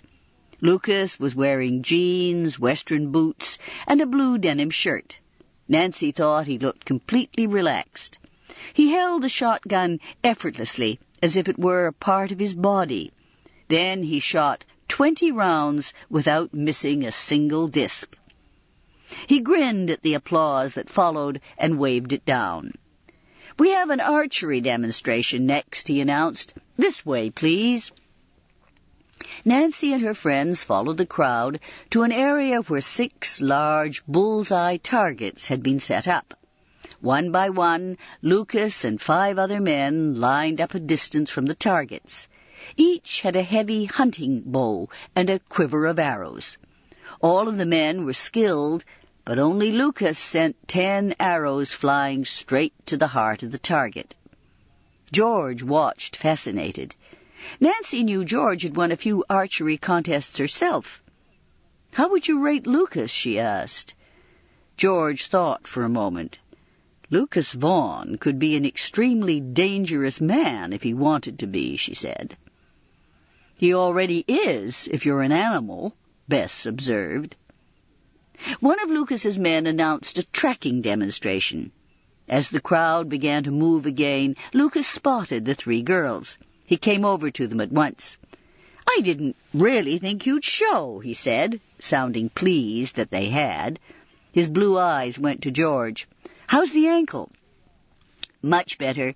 The doctor said it was probably just a mild sprain." Lucas looked doubtful. "Even so, you probably shouldn't be standing on it so much. Look, I've got to go down to the office for a few minutes. Why don't you 3 come along?" His eyes lit on Nancy with a teasing challenge. "Unless, of course, you're in need of a tracking lesson?" "I think I can skip the tracking class," Nancy said, laughing. She was curious about what she might find in Lucas's office. "Come on, George. It couldn't hurt to rest for a while." George looked slightly reluctant but didn't argue. The 3 girls followed Lucas down the hill. Lucas opened the door to the A-frame. The entire first floor was apparently his office. A gun rack stood in one corner beneath a large topographic map. Mounted hunting trophies hung on every wall. Nancy swallowed hard as she looked at the heads of a 5-point buck, a bear, an elk, another bighorn sheep, and directly behind Lucas's desk, a mountain lion. Bess jumped when she brushed against a stuffed bear standing near the door. Lucas took mugs from a shelf beside an automatic coffee machine. "Make yourselves comfortable, ladies," he said, indicating a leather couch and several wooden chairs. "Can I offer you some coffee?" Bess and George declined and sat on the couch. Nancy looked around for a bear trap that was similar to the one that had been left on the Larsons' porch, but didn't see anything like it. "I'll take a cup of coffee, thank you," Nancy said, and then added casually, "Did you catch any of these animals with traps?" Lucas fixed 2 mugs of coffee. "I've never used a trap in my life," he replied calmly. "I don't like to see an animal suffer." Nancy took the mug of coffee from Lucas and walked slowly round the room, looking for any sign that would connect Lucas with the incidents of the past few days. One thing was clear. His business was every bit as successful as Sergeant Baker had said. The office was expensively furnished, and a thick oriental rug covered the polished wood floor. Upstairs, through the balcony railing, Nancy could see spacious living quarters. Her eyes slid to Lucas's desk. She noticed what looked like a handwritten letter. At the bottom, in straight, even script, Lucas had signed his name. His handwriting didn't look anything like the cat's. The phone rang before Nancy could frame her next question. "Excuse me," Lucas said, picking up the receiver. At first he listened. Then his good-humored expression suddenly went dark. "Now hold on," he broke in. But the caller interrupted. Lucas sat back, obviously trying to hold on to his patience. "Yes, you'll get your refund," he snapped finally, and hung up the phone. He gave Nancy a brief, angry glance. "It's time I had a talk with your friend," he said, punching in a number quickly. There was a second's pause while the call was picked up. Then Lucas spoke in a dangerously quiet voice. "I'm not playing with you now, Dana. I've just had my 7th cancellation this week, thanks to that campaign of yours.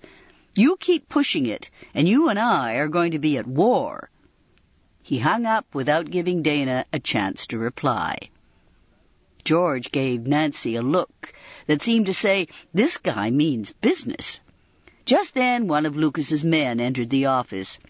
"Got a few people who want a price on a 5-day trip," he told Lucas. "Think you could talk to them?" "I'll be right there," Lucas said.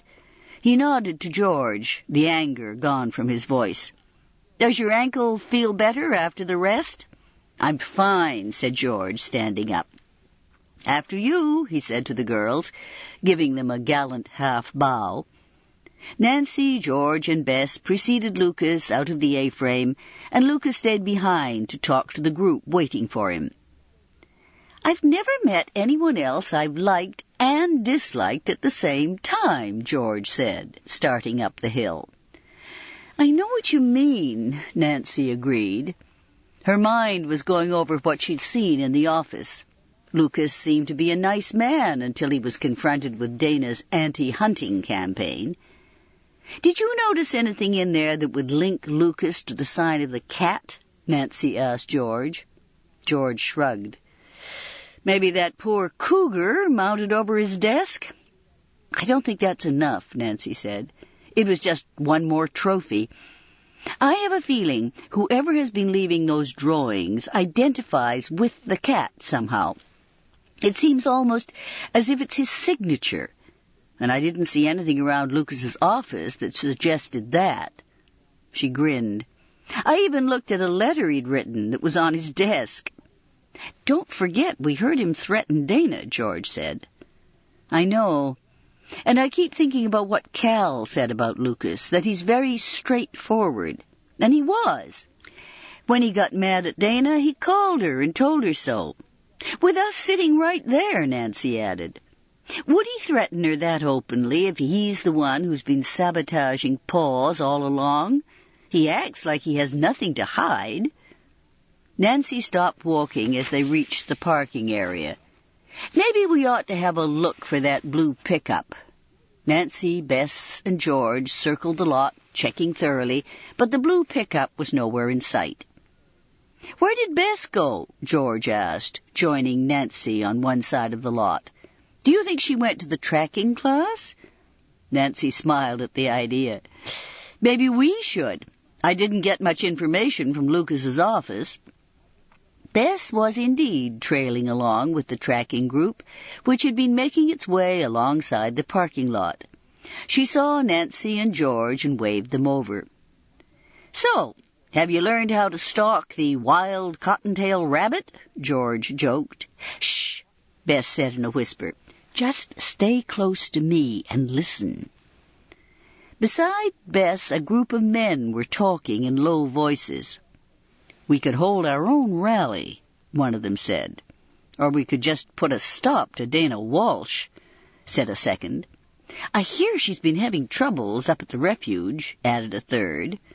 "Not nearly enough, if you ask me," said the second man. "After that rally yesterday, I lost 3 guests at the inn. One says he'll stay for gaslight night. but he canceled the rest of a 2-week reservation. I'm tired of losing money just because that woman is a bleeding heart for every critter with fur or feathers. It's not just Dana, the first man reminded him. She's got a lot of supporters in town. Well, none of them stirred up trouble before she started her campaign, said the second, and we're going to have to do something about it. The men broke apart as the tracking demonstration ended, and Lucas announced a list of other activities. That didn't exactly narrow down our list of suspects, George said with a sigh. No, Nancy admitted. I'm beginning to wonder just how many people want to put a stop to Dana Walsh. Chapter 8, Gaslight Night. Wearing jeans and a light blue T-shirt, Nancy sat on the Larsons' veranda, letting the morning sun dry her hair. She'd just gone for a run and showered, and ever since she'd woken up, she'd been turning the case over and over in her mind. Yesterday, after returning from Vaughan's, she and Bess and George had joined Maggie for a lazy afternoon swim at Angel Lake. Though Nancy had asked her about the other people in town, determined to stop Dana, Maggie had not been able to give her any solid leads. When Nancy called Dana later that day, she learned that nothing new had happened at the refuge. Maggie's got fresh-baked muffins in the kitchen, Bess announced. She sailed out the porch door, a fat cranberry muffin in one hand. You know, she said, sitting down next to Nancy, I think I could get used to this spa life. George followed her, smiling. You do seem to be adapting pretty well. She gave Nancy a concerned look. Still thinking about the case? I can't help feeling there's something I'm missing, Nancy admitted. I know Lucas has a solid reason to go after Dana and that he threatened her, but somehow I don't think he's the one who's responsible for the sabotage, and he wasn't the person who ran us off the road. How about those men yesterday? Bess asked. Nancy shrugged. It sounded like they wanted to do something, but they hadn't actually gotten around to it yet. Then we're back to Jessie, George said. Except that Jessie doesn't have a good motive, Nancy pointed out. Besides, that envelope was addressed to him. For all we know, he's the one being threatened, not Dana. Bess giggled and offered Nancy a piece of her muffin. Blame it on Phineas, Josiah, Armbruster. That's not a bad idea, Nancy said slowly. George raised a skeptical eyebrow. Blaming a ghost? Not exactly, Nancy said. But I'm going to ask Cal if there have been any more sightings at the Midnight Mine. I also want to ask him if he's gotten any reports on a blue pickup. Maybe the sabotage at Paws was committed by someone we don't know about at all. Sort of a phantom suspect. The door to the porch swung open and Maggie stepped onto the veranda. She was carrying a vase filled with delicate ivory-colored orchids. She set it on a small wicker end table. When I married Cal, he promised me that even if we didn't always have food on the table, I would have fresh flowers every day. That man keeps his promises. He sent so many of these today, I have enough for 4 vases. What a romantic, Bess sighed. And a spendthrift, Maggie said with a laugh. But speaking of romantic, what have you 3 done to get ready for Gaslight Night? It's only hours away. Earlier that week, Maggie had explained that once a year, Seven Rocks celebrated Gaslight Night, a return to the Victorian era, which was when the main part of the town had been built. The streets would be closed to all vehicles that weren't horse-drawn, and there would be free performances throughout the town. Plays and songs depicting the early days of Seven Rocks history. Best of all, everyone in town would be decked out in full Victorian dress. Nothing, Nancy and George answered at once. I thought so, said Bess triumphantly. Luckily, while you 2 were off jogging and getting run off the road by that horrible blue truck, I was scouting the local stores. There's a wonderful little boutique called Nellie's that's a combination vintage clothing store and costume rental. I've picked out the perfect dresses for all of us. George winced, but before she could protest, Maggie said, "Nellie's is exactly what I was going to suggest. You'd better hurry, though, or all the best dresses will be rented." Half an hour later, the girls set out for Nellie's. Nancy was looking forward to tonight's celebration. Gaslight Night sounded like fun. It also sounded as if everyone in Seven Rocks would be there. Maybe she'd get a little closer to solving the case. "Isn't this place wonderful?" Bess asked, as they came to a storefront with an ornate sign in the window that read Nellie's Apparel and Sundries. "Sundries?" George whispered.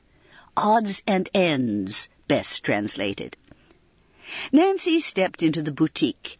It was furnished like a Victorian parlor, and everything seemed dark and rich and ornate. There were great oval mirrors in gilded frames on the walls, chairs covered in deep green velvet, and lamps with crystal prisms hanging from their glass shades. 4 huge open wardrobes displayed Nellie's selection of antique dresses. A steamer trunk overflowed with lace petticoats and camisoles. The dressing room was a large area set off behind 2 heavy painted wooden screens. "The dresses I picked out for us are still here," said Bess with relief, "and they're all rentals." Almost before Nancy knew what was happening, Bess had taken the dresses from the wardrobes and whisked her 2 friends behind the screens. "Now," Bess said with great authority, "I thought this one would be perfect for George." She held up a simply cut gown of lilac tulle. George rolled her eyes. "Try it on and see how it looks," Nancy urged. George reluctantly reached for the dress while Bess held up a confection of pink satin ruffles for herself. "And for Nancy," Bess dramatically flourished the 3rd dress. Nancy's face lit up when she saw the lovely ivory gown of silk and lace. If she'd had to design a dream dress, she couldn't have done better. "Oh, Bess, you know what I like," she said. "I hope it fits." A few moments later, all 3 girls stood in front of the mirror. "Bess, you really have an eye for clothing," Nancy marveled. "These are perfect. George's looks like it was made for her." "I had no idea we could be so elegant," George said, laughing. "But of course, my dear," Bess trilled with a fake upper-class accent. "Let us return to the Larson estate and prepare ourselves for this evening's festivities." Maggie was delighted with the girls' choices. "All you need now are the finishing touches," she said. "And for that, I suggest Larson's Sundries." Maggie led the way to the attic. There she opened an old trunk filled with things she'd inherited from her great-grandmother. Stiff, starched petticoats, rhinestone tiaras, beaded handbags, long dress gloves, lace parasols and fans, and combs made of silver and shell. There was even a corset. "Oh, could I wear that?" Bess asked. "I've always wanted a tiny waist." "Corsets aren't very comfortable," Maggie said doubtfully, "but you're welcome to it." Bess had her heart set on the corset. She gathered it up along with a few other sundries, and the girls returned to their room to dress. Getting into the antique dresses wasn't easy. All 3 had dozens of tiny buttons that fastened up the back. "How did any woman ever close her own dress?" George wondered. "She didn't," Bess answered, sliding the corset over her head. "That's what husbands and servants were for. Will you help me tighten my corset?" Nancy and George nearly collapsed with laughter as they tried to lace Bess into the impossible garment. "Aren't you having enough trouble breathing in this altitude?" asked an unbelieving George. "It's no wonder women were always fainting back then," Nancy agreed. "Victorian styles may be gorgeous, but I'd take jeans any day rather than wear one of these things." Bess began to pin her blonde curls on top of her head. "I think corsets are very flattering," she said with a sniff. Insane, George said. All of the girls had borrowed petticoats that made the long skirts of their dresses seem to float just above the ground. Bess topped her outfit off with long white gloves, a lace fan, and a rhinestone tiara. "Why not go all the way?" she asked with a giggle. Maggie insisted on lending George amethyst earrings that matched her dress perfectly. Nancy pinned up her hair with 2 silver combs, and at the last moment Maggie tucked in one of the ivory orchids. "Ah," Cal said, watching the 3 girls descend the staircase with unusual dignity. "What a sight to behold." Maggie and Cal were quite a sight themselves. Cal wore a black waistcoat and a tall silk top hat. Maggie looked positively regal in a midnight blue brocade gown. "You all look beautiful," Maggie said, smiling at her guests. "So do you," Bess said. Her voice was dreamy. "I feel like a horse-drawn carriage will come at any moment to carry us off to the ball." Cal cleared his throat, trying not to laugh. "I'm afraid we're fresh out of horses," he said apologetically. "And since cars are banned from town tonight, I suggest we start walking. That is, if George is ready to." "Try and stop me," George said. Then she opened the front door, lifted her skirt, and skipped down the porch steps. Cal held his arm out to his wife. "Shall we?" Bess and Nancy followed the Larsons as they walked in a stately manner out of the house. Cal and Maggie lived about half a mile from the center of town. The walk through the twilit streets was enchanting. One by one the gas lamps were lit as darkness fell. Occasionally the door to one of the houses would open, and a family would step out, dressed in elegant, turn-of-the-century clothing. Nancy felt as if they had indeed stepped into another era in time. She caught her breath as they entered the center of town. "It's like stepping into the middle of a play," George exclaimed softly. Everywhere they looked, there were women in full, flowing skirts and men in top hats and long, formal coats. Light, lilting music floated through the air. "That's coming from the orchestra in the park," Maggie said. "There's dancing all night long. Why don't you girls start there? Cal and I will catch up with you later." Nancy, George, and Bess made their way through the park, greeting others dressed for the evening.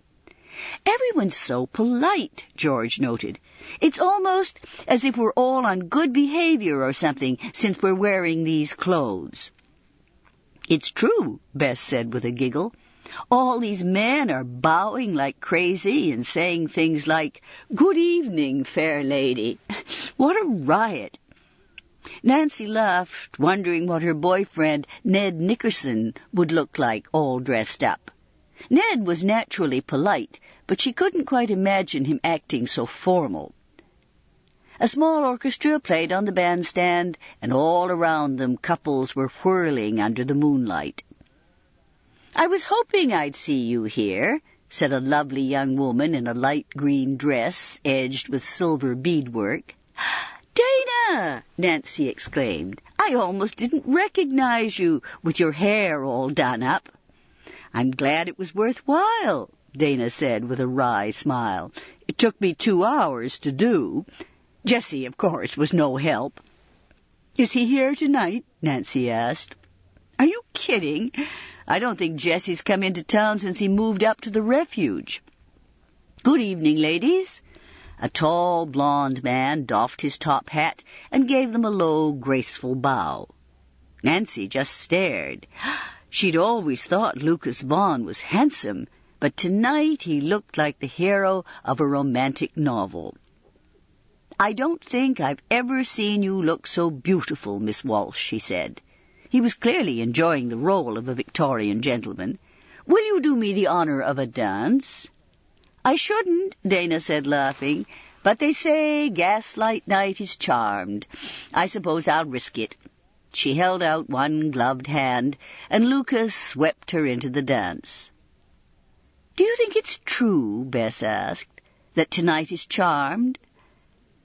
"No," George said a moment later, as Dana angrily broke away from Lucas. "Or if it was, the charm just snapped. Do you think he threatened her again?" "I'm going to find out," Nancy said, heading toward the dancers. But before she could reach Dana, Cal Larson appeared at her side. "May I?" he asked, taking her arm and whirling her into the group of dancers before she could answer. Nancy was about to explain that she wanted to ask Dana a question when Maggie broke in. "Excuse me, Nancy," she said, "but there's something I thought Cal would want to hear." "What is it, Maggie?" Cal asked, frowning. "I ran into Harry from the Sentinel. Word's just come in. Those 2 escaped convicts who were still free split up, and one was caught. But there's still one man on the loose. He's stolen a gun, and the police think he's not far from 7 Rocks. Chapter 9, Abducted. One dance came to an end, and another began as Nancy listened to Maggie's news. She hadn't really paid much attention to the story of the escaped convicts before. Now a sixth sense told her that somehow they were linked to her own case. "I'm sorry, Maggie," Cal said, "but I'm afraid I'd better go over to the Sentinel." "The story of my life," Maggie said with a resigned sigh. She kissed her husband and smiled. "Try to make it back before the last dance." "Cal," Nancy said quickly, "would it be all right if I came with you?"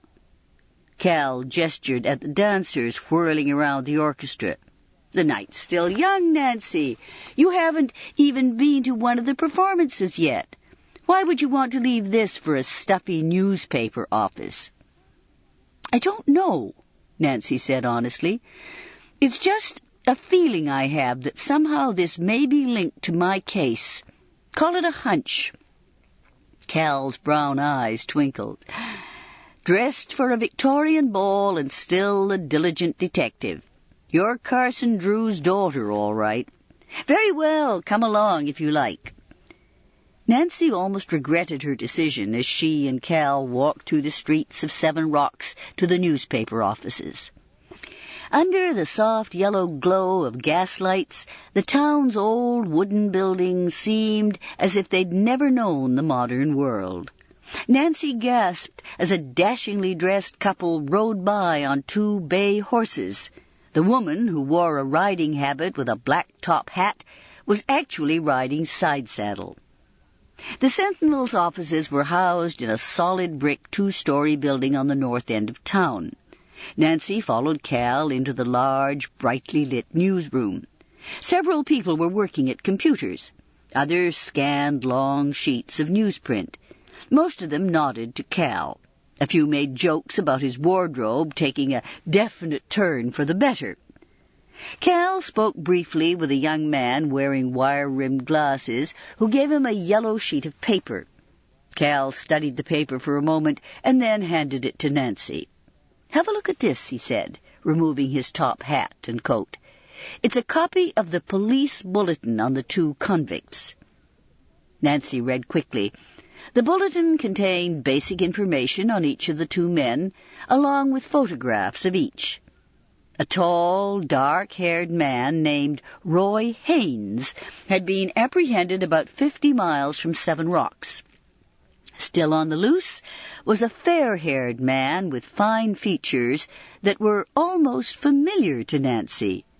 She gasped when she read his name, Alex the Cat Catlin. Nancy quickly took in the rest of the bulletin. Catlin had a string of convictions.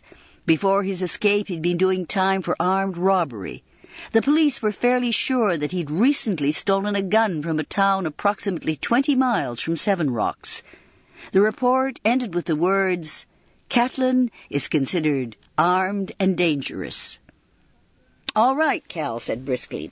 "We'll use this as the lead story for tomorrow's edition. Harry, do you have anything else on this?" The young man pushed back a shock of thick brown hair.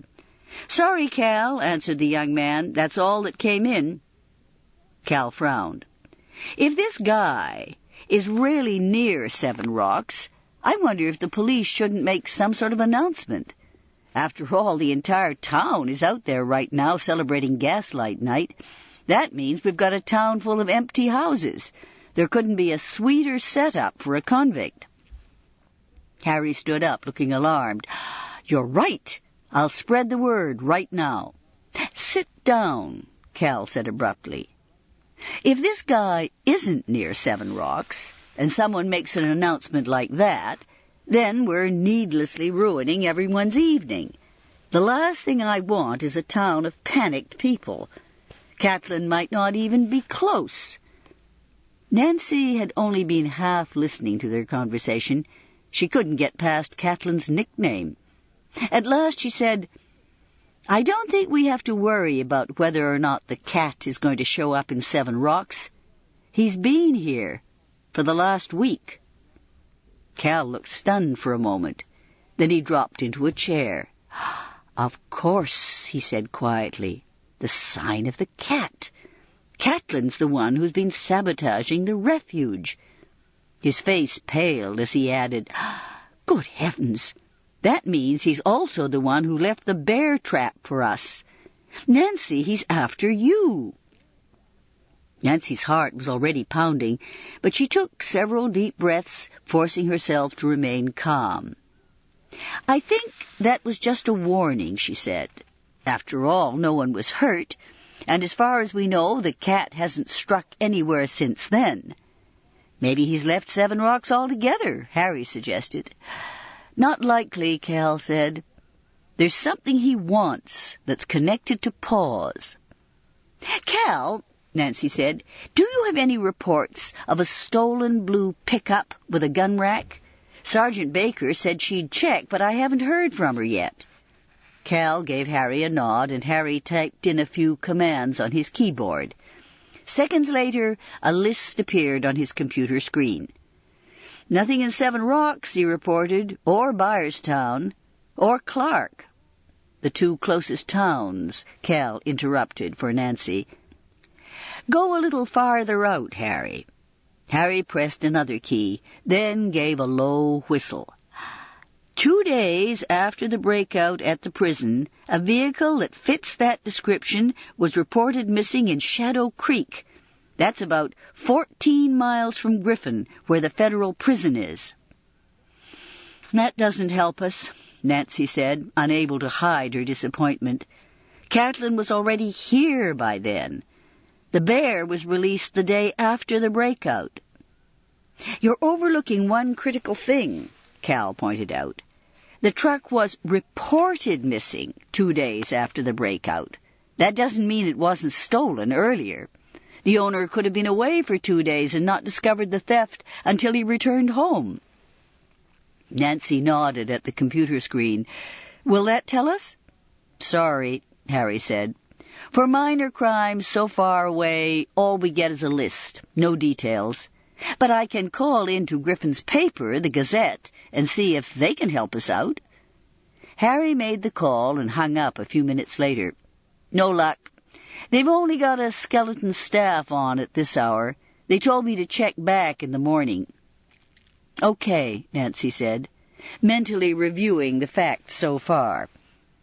There's a good chance that Catelyn stole the blue pickup, which means that he's probably the one who tried to run George and me off the road. He must have been up at the refuge 2 days ago, too. That comforts me to no end, Cal said in a dry tone. He gave Nancy a stern, fatherly look. Catelyn clearly wants you off the case. I'm afraid I'm going to have to insist. We can't have anything harmful happen to you. Catelyn is an extremely dangerous man. I've never been scared off a case before, Nancy said quietly, and I'm not going to be scared off now. Nancy, please, Cal, she broke in. Why don't we call Sergeant Baker and tell her what we know? Cal reached for a phone. All right, he muttered as he punched in the number for the police station. Cal asked for Sergeant Baker and hung up a few minutes later. Sergeant Baker and the rest of the police department are out patrolling the celebration. Nancy sat down on top of an empty desk. The entire police department? She asked. We only have 5 police officers, Harry said. 7 Rocks is a small town. Who answered the phone? Nancy asked. Cal rubbed his forehead. Night desk man. He said he'd try to get a message to Sergeant Baker as fast as he could, but I'd feel better if I talked to Sergeant Baker in person, Cal said. Nancy could feel a familiar eagerness. The pieces of the puzzle were beginning to fall into place. She didn't know what would happen next, but she knew that she had to be part of the action. You've got a front page to prepare for tomorrow, she told Cal and Harry. Why don't you let me find Sergeant Baker? I'll bring her back here with me. Cal glowered at her from beneath thick white brows. I thought we'd just established the fact that Alex Catlin is after you. He probably won't appear in town tonight, Nancy said. The streets are filled with people. All right, Cal said reluctantly. Go find Sergeant Baker, but take Harry with you, and please, be careful. Nancy was glad Cal had suggested that Harry accompany her. The young reporter knew the town well and kept her amused with stories about 7 Rocks' more colorful characters. Though Harry was not in costume, Nancy found herself caught up once again in the festive spell of the evening. On the school lawn, the 7th grade was performing a skit about Isabella Bird, the British woman who rode through the Rockies in the 1870s. A mule race was being held on the football field by a group of men dressed as prospectors. And in front of the Silver Dollar Saloon, a man with a banjo was singing a ballad. Harry looked around at the townspeople strolling the streets. Sergeant Baker could be anywhere. Nancy and Harry were almost at the southern edge of the town. 2 more blocks and we're in the residential section, Harry said. I don't see that many people down here. Why don't we turn around and try another street? Nancy considered his advice. It won't take long just to go to the end of the street, she said, especially since it's not so crowded here. Harry agreed, and they continued down Market Street. The street was darker here. They passed a sporting goods store and a fabric store. Maybe we should keep an eye out for someone who looks like Catlin, Harry said. If he's here, he'd be easy to spot. He'd be one of the only ones out of costume, Nancy said. Suddenly, Harry let out a low moan. Nancy turned to see the young reporter sink to his knees. "Harry, what is it?" she cried. Harry never answered. Instead, a thick cloth with a sickening smell was clamped over Nancy's nose and mouth. Struggling, she fought for air. Then she felt a brief spinning sensation, and the world went black. Chapter 10, On the Mountain. The moon was still up, but the sky was turning light gray when Nancy woke. She opened her eyes to see a canopy of evergreens above her. Somewhere, not too far away, coyotes were howling. She could smell damp earth and pine trees, and the lingering odor of whatever it was that had been used to knock her out. I'm somewhere in the mountains, Nancy thought woozily. She was shivering and achy. Even though she was lying down, she felt dizzy. She tried to sit up and realized at once that she couldn't. Her hands were tied behind her back, and thick ropes bound her ankles. I am not going to panic, Nancy told herself firmly. I am going to get out of this. Nancy lay still, listening for any sign of whoever had brought her there. After what seemed like hours, she was finally convinced that she was alone. Now she could begin the slow process of trying to sit up. She tried raising her upper body, but even all the sit-ups she'd done with George were no help with her hands bound behind her. All she could do was raise her head and shoulders off the ground, and that completely exhausted her. Nancy lay on her side for a few moments, getting her breath back. For the first time she realized she was still wearing the dress she'd rented from Nellie's. The lovely ivory silk was covered with mud and pine needles. "It's going to be a lot of fun trying to explain this to Nellie," Nancy thought.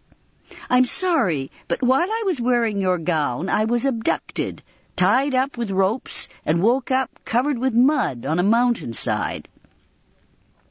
Maybe sitting up would be easier if she used a tree for support. She inched over to the nearest pine by bending her knees and pushing off with her heels, all the while trying to ignore the pain of the ropes cutting into her wrists and ankles. Nancy pressed her shoulders against the rough bark. Inch by inch she began to push herself up. The bark scraped her already aching wrists. "Forget the pain," she told herself. "You've been through worse." At last she was sitting up. Her heart raced from the effort.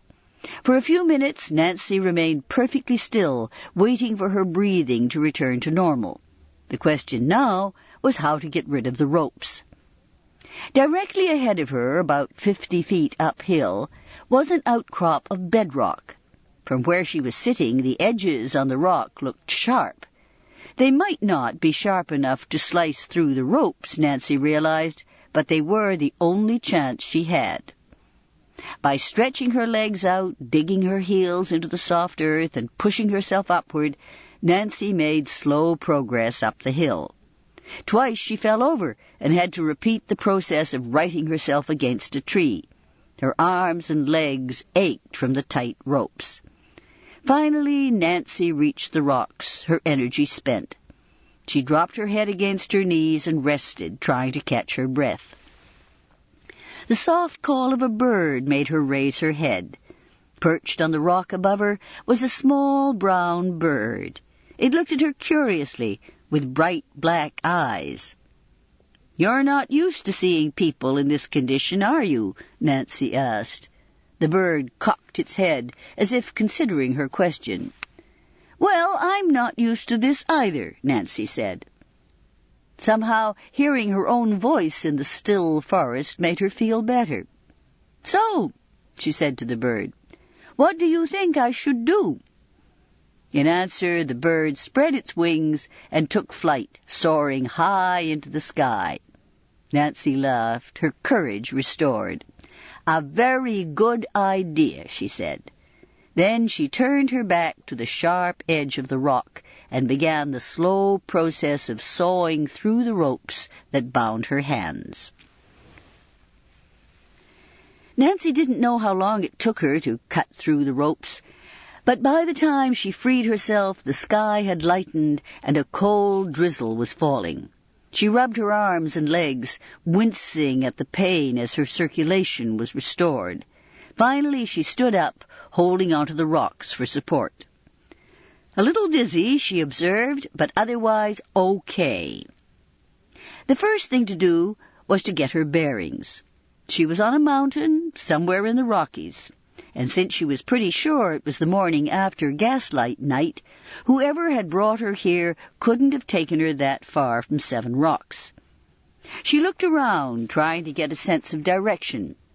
The sun rose in the east, she knew, but that did her no good because she had no idea which direction she wanted to go. At last she decided to try to find a trail or drinking water or both, and it would be easier to start by walking downhill.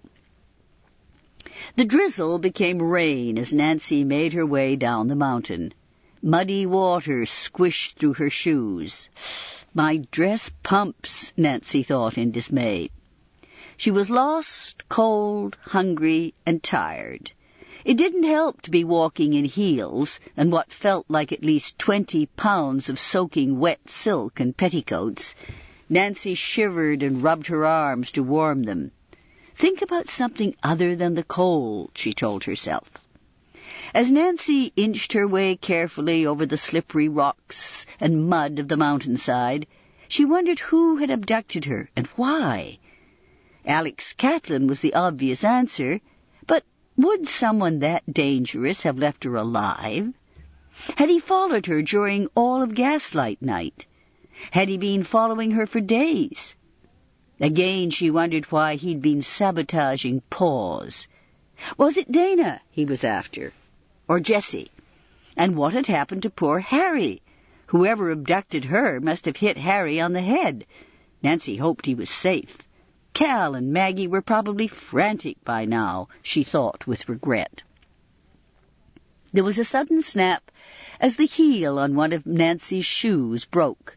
Then her foot slid out from under her, and she was tumbling head over heels down the mountain.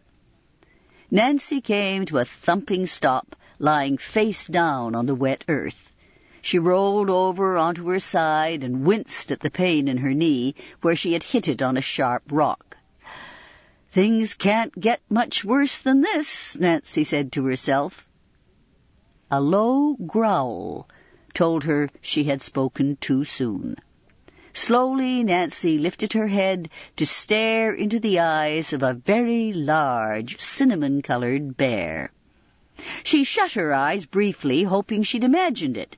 When she'd opened them again, the bear was still there, no more than 75 feet away. Slowly the bear began to move toward her. Nancy felt her muscles constrict with terror. Frantically she tried to recall the advice in Maggie's guidebook. What was it you were supposed to do when confronted by a bear? Keep eye contact or look down? Talk softly or make a lot of noise? Remain perfectly still or run? She couldn't remember. She couldn't move. Suddenly, Nancy realized that she might never make it off the mountain. Nancy stared at the bear, frozen with fear. The huge animal made a low, rumbling sound in its throat. It was moving more quickly now, closing the distance between them. It would reach her at any moment. Somehow, Nancy's muscles relaxed and her voice returned. "Easy," she said, in as calm a voice as she could manage. "Just stay where you are. I'll get out of your way." The bear took no notice of her words. It loped toward her, straight and determined. Moving as smoothly as possible so as not to startle the animal, Nancy rose to her knees. Then, very slowly, she got to her feet. If she remained lying on the ground, she'd have no chance. From the bear's point of view, she'd be easy prey. If she was lucky, she'd be able to get to a tree. Of course, climbing it in the sodden gown would be another story. The bear stopped as Nancy drew herself to her full height. Then, as if mimicking her, the animal rose on its hind legs. There were now only a few yards between them. The bear opened its mouth to growl, revealing sharp, yellowed teeth. Nancy's heart was racing and her knees shook. A loud, thunking sound ripped through the woods, and Nancy screamed, startled by the noise. The bear stood still, as if stunned. Then Nancy saw that it had been shot with a tranquilizer. She held her breath, wondering how quickly the drug would take effect. The bear seemed to be distracted by the shot, and Nancy took this opportunity to take a slow, silent step backward.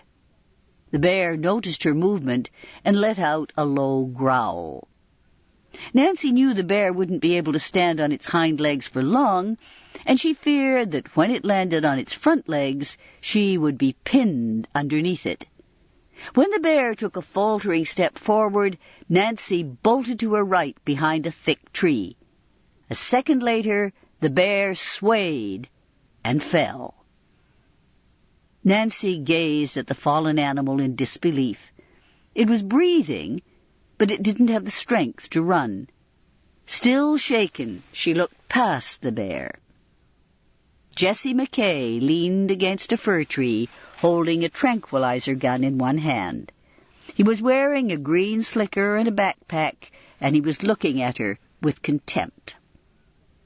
"What are you doing here?" he asked in his usual hostile tone. "Enjoying the great outdoors," Nancy snapped back. Jessie actually grinned. "Great hiking clothes," he observed. Nancy smiled in spite of herself. At the moment she was almost happy to see Jessie McKay. After all, he had rescued her from a bear. "What are you doing here?" she asked him. "Looking for him," the boy answered, jerking his head toward the bear. The animal could make only feeble movements now that the drug was taking full effect. He pointed to an angry-looking gash on the bear's hip, and Nancy saw the remains of a gauze bandage. "This is the bear that was let out of the refuge?" Nancy asked in surprise. Jessie nodded. "But it's not black." "Not all black bears are black," Jessie said patiently. "Most are brown. But they can vary in color from cinnamon, like this one, to true black. Some even have white patches." "Oh," Nancy said. Some part of her mind noticed that the rain had stopped after Jessie appeared. "Are you all right?" he asked. He walked toward Nancy, really looking at her for the first time. "What happened to you, anyway?" "I was abducted," Nancy said, amazed by the change in his attitude. Jessie's gray eyes took in the scrapes along her arms. He nodded at a nearby log. "Why don't you sit down? I've got some water and munchies in my pack, and I'll see what I can do about those cuts." Nancy did as he suggested, settling herself in a rustle of wet silk. Jessie handed her a water bottle and a bag of trail mix. Then he took antiseptic from the pack. Carefully he cleaned and bandaged her scrapes. "Now," he said, "I'm going to have a look at that bear, and you're going to tell me what happened." Jessie worked on the unconscious bear as Nancy told her story. The boy seemed totally absorbed by the bear. As she talked, he removed the old bandage and cleaned and dressed the gash. Finally, he reached inside the pack, took out a hypodermic needle, and gave the animal an injection. "Antibiotic," he explained. "He got himself infected all over again." "Did you hear anything I just said?" Nancy asked, annoyed. "Yeah," he said, getting to his feet. "You were abducted in that ridiculous dress, but you're basically fine." "Jessie," Nancy said patiently, "an escaped convict named Alex Catlin is the one who's been sabotaging Paws. Doesn't that mean anything to you?" Jessie gave her a reckless grin. "Yeah, we probably ought to adopt a few Dobermans." "What about the note in the envelope?" Nancy asked, refusing to be put off. Jessie shrugged. "What about it?" "I don't think Alex Catlin is after Dana," Nancy said. "I think he's after you." For a split second, Jessie's gray eyes darkened with something like fury. Then, just as quickly, the expression was gone.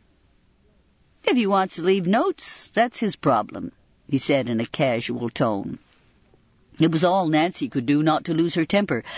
"Jessie," she said, "you're not the only one in danger. If you won't think about Dana or me, at least think about the animals. Alex Catlin is threatening everything you love." Jessie didn't answer, but his eyes looked cold and hard. "Please," Nancy urged, "I'm trying to help you. You have to tell me why Alex Catlin is after you." "Have to?" Jessie repeated. He shook his head. "No, Ms. Detective. The only thing I have to do is get this bear back to the refuge before he regains consciousness." His voice was steely. "And if you know what's good for you, you'll keep your nose out of my business." Chapter 11. An Unexpected Clue. Nancy stood up angrily and faced Jessie. "Are you threatening me?" The boy gave a bored shrug. "No." She looked at him in amazement. "Honestly, the bear was easier to talk to than you are." "Yeah, I saw you talking to the bear," Jessie said. "That was real impressive." He knelt and drew an axe from his pack. "Don't you know the only way to scare off a bear is to make a lot of noise? You're supposed to bang on pots and pans or something." "Silly me," Nancy said. "I left all my pots and pans home."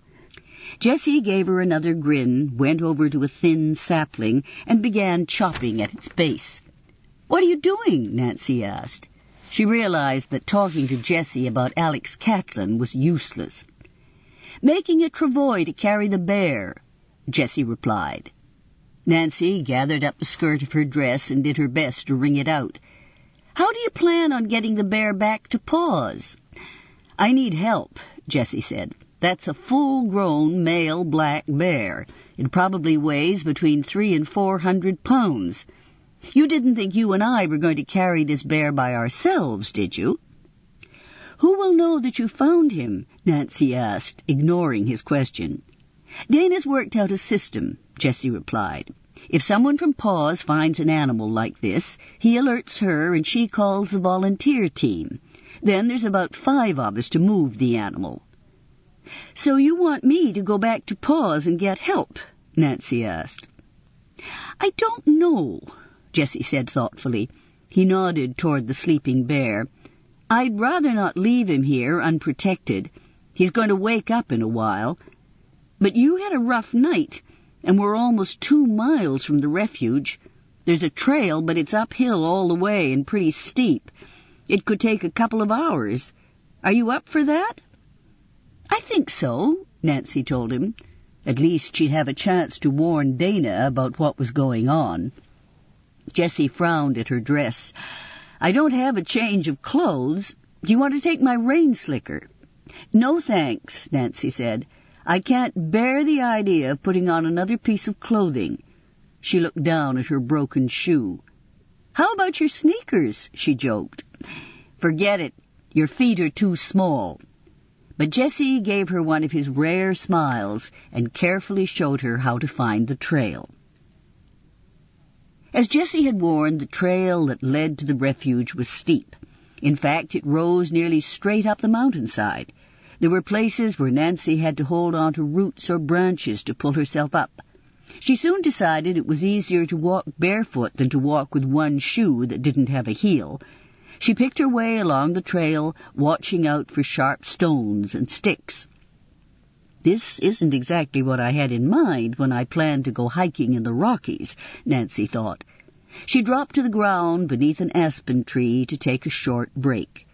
Above her, the golden leaves brushed against each other in the wind. A few swirled to the ground. Nancy took a deep drink of the water Jessie had given her. Jessie McKay. There was a true puzzle. A boy whose moods changed faster than lightning. Hostile and angry one minute, gentle and concerned the next. Sergeant Baker's words came back to her once more. He's hiding something. And whatever that is, Nancy thought, it's connected to Alex Catlin. Feeling more rested, she stood up and continued on her way.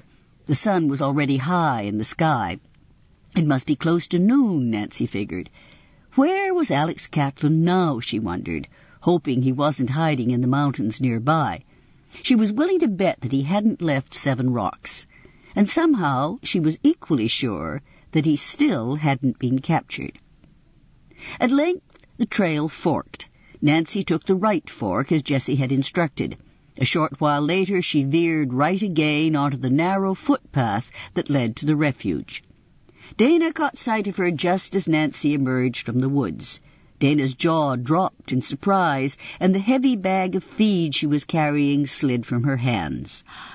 "What happened to you?" she cried, rushing to Nancy's side. "Are you all right?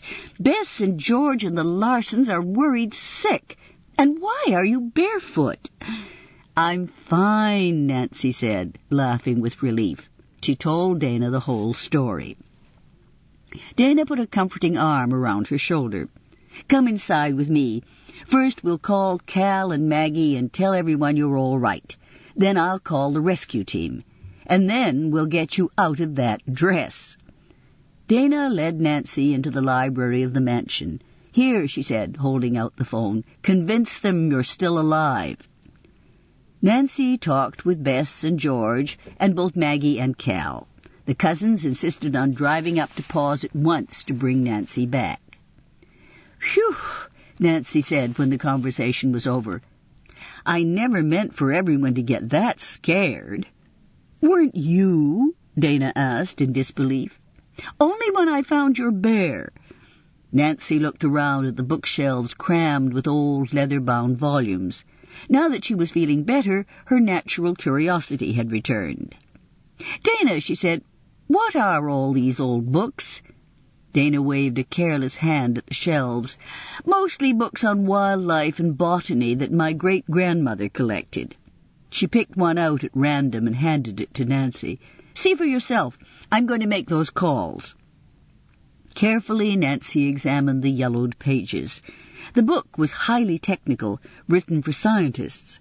Nancy returned the book to its place, her eyes browsing the other titles. As Dana had said, almost all the books were about wildlife or plants. "I'm going to get you something else to wear," Dana announced, her calls finished. "There's food in the kitchen if you want. Help yourself."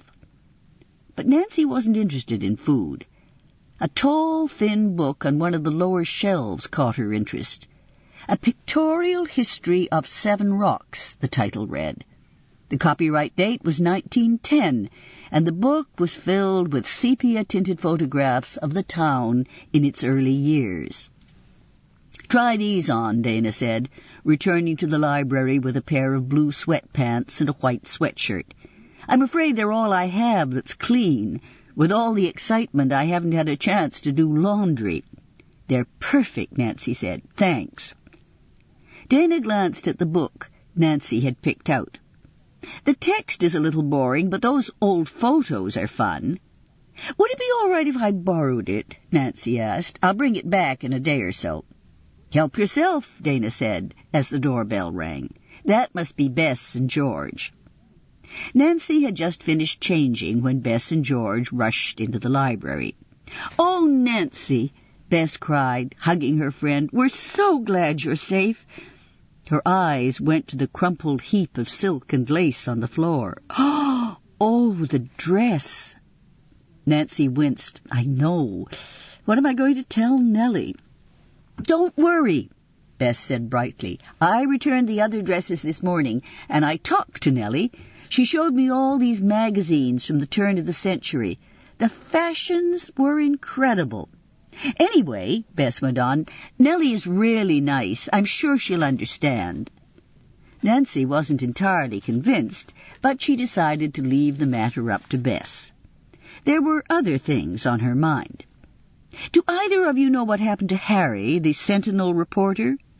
"He's got a nasty concussion, but Dr. Yan says he's going to be fine," George said. "Sergeant Baker and Cal found him near the end of Market Street." "That's where we were attacked," Nancy said. "Did Harry remember anything about how it happened?" George shook her head. "He was hit from behind. The police found a cloth reeking of ether nearby." "That's what knocked me out," Nancy said. She shivered, remembering the moment when the cloth had come down over her mouth and nose. "Let's get you home," George said. Nancy picked up the book, then turned to Dana. "When you and Lucas were dancing last night, what did he say that made you break away?" Dana leaned against the desk, twisting the end of her long braid. "Oh, nothing new. He told me again he wanted me to tone down my campaign." "But he didn't threaten you?" Nancy asked. "No," Dana said. "He was just being his usual irritating self." "Alex Catlin is our problem," Nancy said with certainty. "Dana, we've got to find him before he does more damage. Until we do, it's not safe for you to stay up here. Why don't you come back to town with us?" "I'm not leaving the animals," Dana said firmly. "They're in danger, too." "Dana," Nancy pressed, "Alex Catlin is after Jesse. Don't you remember that first note? He said he was going to take him apart. He's going to keep coming back here until he does." Dana turned to the leaded glass window and stared out into the forest. "That's a risk I'll have to take." Nancy sank back in the car seat and leafed through the pages of the old book Dana had lent her. "These pictures are amazing," she said to George and Bess. In 1864, Market Street had only 3 buildings, a general store, a post office, and a millinery. And here's one of Evangeline Walsh. Maybe she's related to Dana. She's got this huge old camera. Looks like she's trying to take a picture of a fox. Nancy lifted her head from the book and realized they'd entered the town. "George," she said, "I don't think we ought to go straight to the Larsons." "You need to rest," Bess said from the back seat. "I also need to talk to Sergeant Baker," Nancy explained. "I want to see if there's been any more news on Alex Catlin." George turned toward the police station. Nancy's attention was drawn back to the book. "Here's a picture of Phineas in front of the Midnight Mine," she said. "He looks so proud." As George pulled up in front of the police station, Nancy noticed something in the picture she hadn't seen before. The entrance to the mine was the same wooden structure that was now boarded up. But in Phineas's day, there was also an opening on the side. At least it looked that way. It was hard to tell from the old photograph. "Oh," Nancy breathed, "I think I know how our ghost disappeared." Chapter 12, Jessie's Secret. "What ghost?" Bess asked, leaning over the back seat to look at the photograph. "Do you mean Phineas?" "I mean whoever it was I saw that day we were up at the mine," Nancy answered. "Somehow I doubt it's Phineas. Look." She passed the book over to Bess. "I think that might be another entrance on the side there. Maybe that's how he got inside." Bess squinted at the photograph. "I don't know," she said doubtfully. "This picture isn't all that clear." "Still," Nancy said, "we probably should check it out." "Now?" George asked. She had just parked in front of the police station. "I guess it can wait," Nancy admitted, feeling a little disappointed. "I really should talk to Sergeant Baker." Sergeant Baker looked up from her desk as the 3 girls entered the station. "Cal called and told me you were safe," she said. She looked pleased to see them. "I don't mind telling you, you had this department turned inside out. You're 7 Rock's first abduction in 20 years. "What a record," Bess said with a giggle. "It is," Sergeant Baker agreed in a serious tone. "We're very lucky to have so little crime here. We have the odd theft or fight, but we haven't had to deal with anything like having Alex Catlin on the loose."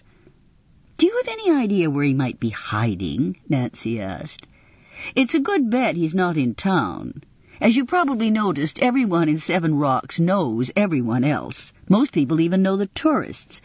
I don't think Catlin could hide out here." She pointed to a map on the wall that showed 7 Rocks and the surrounding Rocky Mountain wilderness. "However, he could be anywhere in the mountains." "That doesn't exactly narrow it down," George said with a sigh. "No," Sergeant Baker agreed. "Tell me what happened to you, Nancy. Maybe there's a clue in your story." Once again, Nancy related what happened after she left the newspaper's offices. Sergeant Baker took a few notes but did not interrupt. At last the police officer said, "I wouldn't have expected Jessie McKay to be so helpful." "Neither did I," Nancy admitted. "I think you're right, though. He's definitely hiding something. You should have seen his reaction when I mentioned Alex Catlin." Sergeant Baker tapped a pencil against her desk. "I'll question him when he gets back to pause. Will you call me if you think of anything else?" Nancy said she would. As the girls started to leave the station, Nancy turned back with one last question. "Sergeant Baker," she began, "a few nights ago someone saw the ghost of Phineas Armbruster at the Midnight Mine." "Oh, that old legend," the police officer said with a laugh. "Every western town has a ghost story. That's ours, I'm afraid." "Have there been any sightings since then?" Nancy asked. Sergeant Baker looked puzzled, but when she saw that Nancy was serious, she simply said, "No, not that I'm aware of." Nancy sighed. "All right, then. Thanks, anyway." After returning to the Larsons, Nancy took a shower and fell into a delicious nap. She awoke to hear Maggie Larson knocking on the bedroom door. "Nancy," Maggie called, "are you awake? Dana's on the phone for you. She says it's important." The clock on the bedside table read 3:15. Nancy got up and put on a light robe. Then she hurried into the hallway to take the phone. "He's struck again," Dana said without any introduction. "The cat?" Nancy asked. "He didn't leave his symbol this time." Dana's voice held no emotion. "Are you all right?" Nancy asked. "Poison," she answered. Dana spoke so softly, Nancy wasn't sure she'd heard it correctly. She could feel her own heart pounding. Dana sounded as if she were at wit's end. "Please, Dana," she said, "tell me what happened." Dana let out a ragged sob. "This afternoon, after Jessie and the others got back with the bear, I went out to the large animal compound to give it some medication, and I saw the mountain lion tearing at a piece of meat." "That you didn't feed her," Nancy finished. "We feed the animals early in the morning," Dana said. "I tried to get the meat away from her, but trying to take food away from a hungry mountain lion—" Dana's voice trailed off. "She's unconscious now. Jessie's going to be broken-hearted if we can't save her." "Where was he when this happened?" Nancy asked. I don't know," Dana stammered. "That's the other thing. After they brought in the bear, Jessie said he was going to the cottage to clean up. I went to find him after I saw the cat with the meat, and... Nancy, I think he's gone." "Are you sure?" "It's hard to tell with Jessie. He doesn't have many things. The cottage always seems empty to me. But his pack was gone. Oh, Nancy, what if I'd been wrong about him all along? What if Jessie was behind the sabotage here at Paws?" "You can't believe that," Nancy said. "Jessie would sooner take his own life than hurt that cat. You know the way he feels about animals." "I guess you're right," Dana said in a hollow voice. "I just don't know what to think anymore. But this refuge has become a dangerous place for the animals we're supposedly sheltering." "Listen to me, Dana," Nancy said quickly. "Alex Catlin has struck again. You've got to call Sergeant Baker and tell her what's happened, and then you've got to get off that mountain. There's a good chance Catlin is still on the grounds." "I'm not leaving," Dana said firmly. Nancy ran a hand through her hair, wondering what to do next. "Will you do me a favor, Dana?" she asked. "Will you check the cottage again? This time take note of everything you see. Maybe there'll be a clue to where Jessie's gone. And then call me back." Dana agreed and hung up. Nancy took a deep breath and leaned back against the wall. She'd known that the cat would strike again, but she'd never guessed it would happen this fast. Nancy hadn't let Dana know her worst fear. Maybe Jessie hadn't left. Maybe Jessie was taken against his will. Nancy walked back to the bedroom and stood in front of the mirror, barely noticing her own reflection. Quickly she brushed her hair back and pulled it into a neat ponytail. She changed into jeans, sneakers, and a light yellow pullover sweater. Dana hadn't called back yet, but that hadn't changed Nancy's plan. She hoped that Bess and George were somewhere in the house. If they went to Paws with her, it would probably be easier to persuade Dana to leave. The bedroom door swung open, and George walked in, trailed by Monroe. George still had a slight limp. "You're up," George said cheerfully. "We all thought you'd sleep for days." "In the middle of a case?" Nancy joked. Then her tone became serious as she told George about Dana's call. "That's not good news," George said. "But I think you'll find my research very interesting." "What research?" Nancy asked. "Well, while certain people were sleeping through the afternoon," George began, "I decided to pay a visit to the Sentinel's morgue. You know, where they keep back issues of their own paper, and a few other papers. What did you find? George sat down on one of the beds and proudly held out a manila folder. Nancy sat beside her and opened the folder. Inside were photographs of a series of articles from the Griffin Gazette.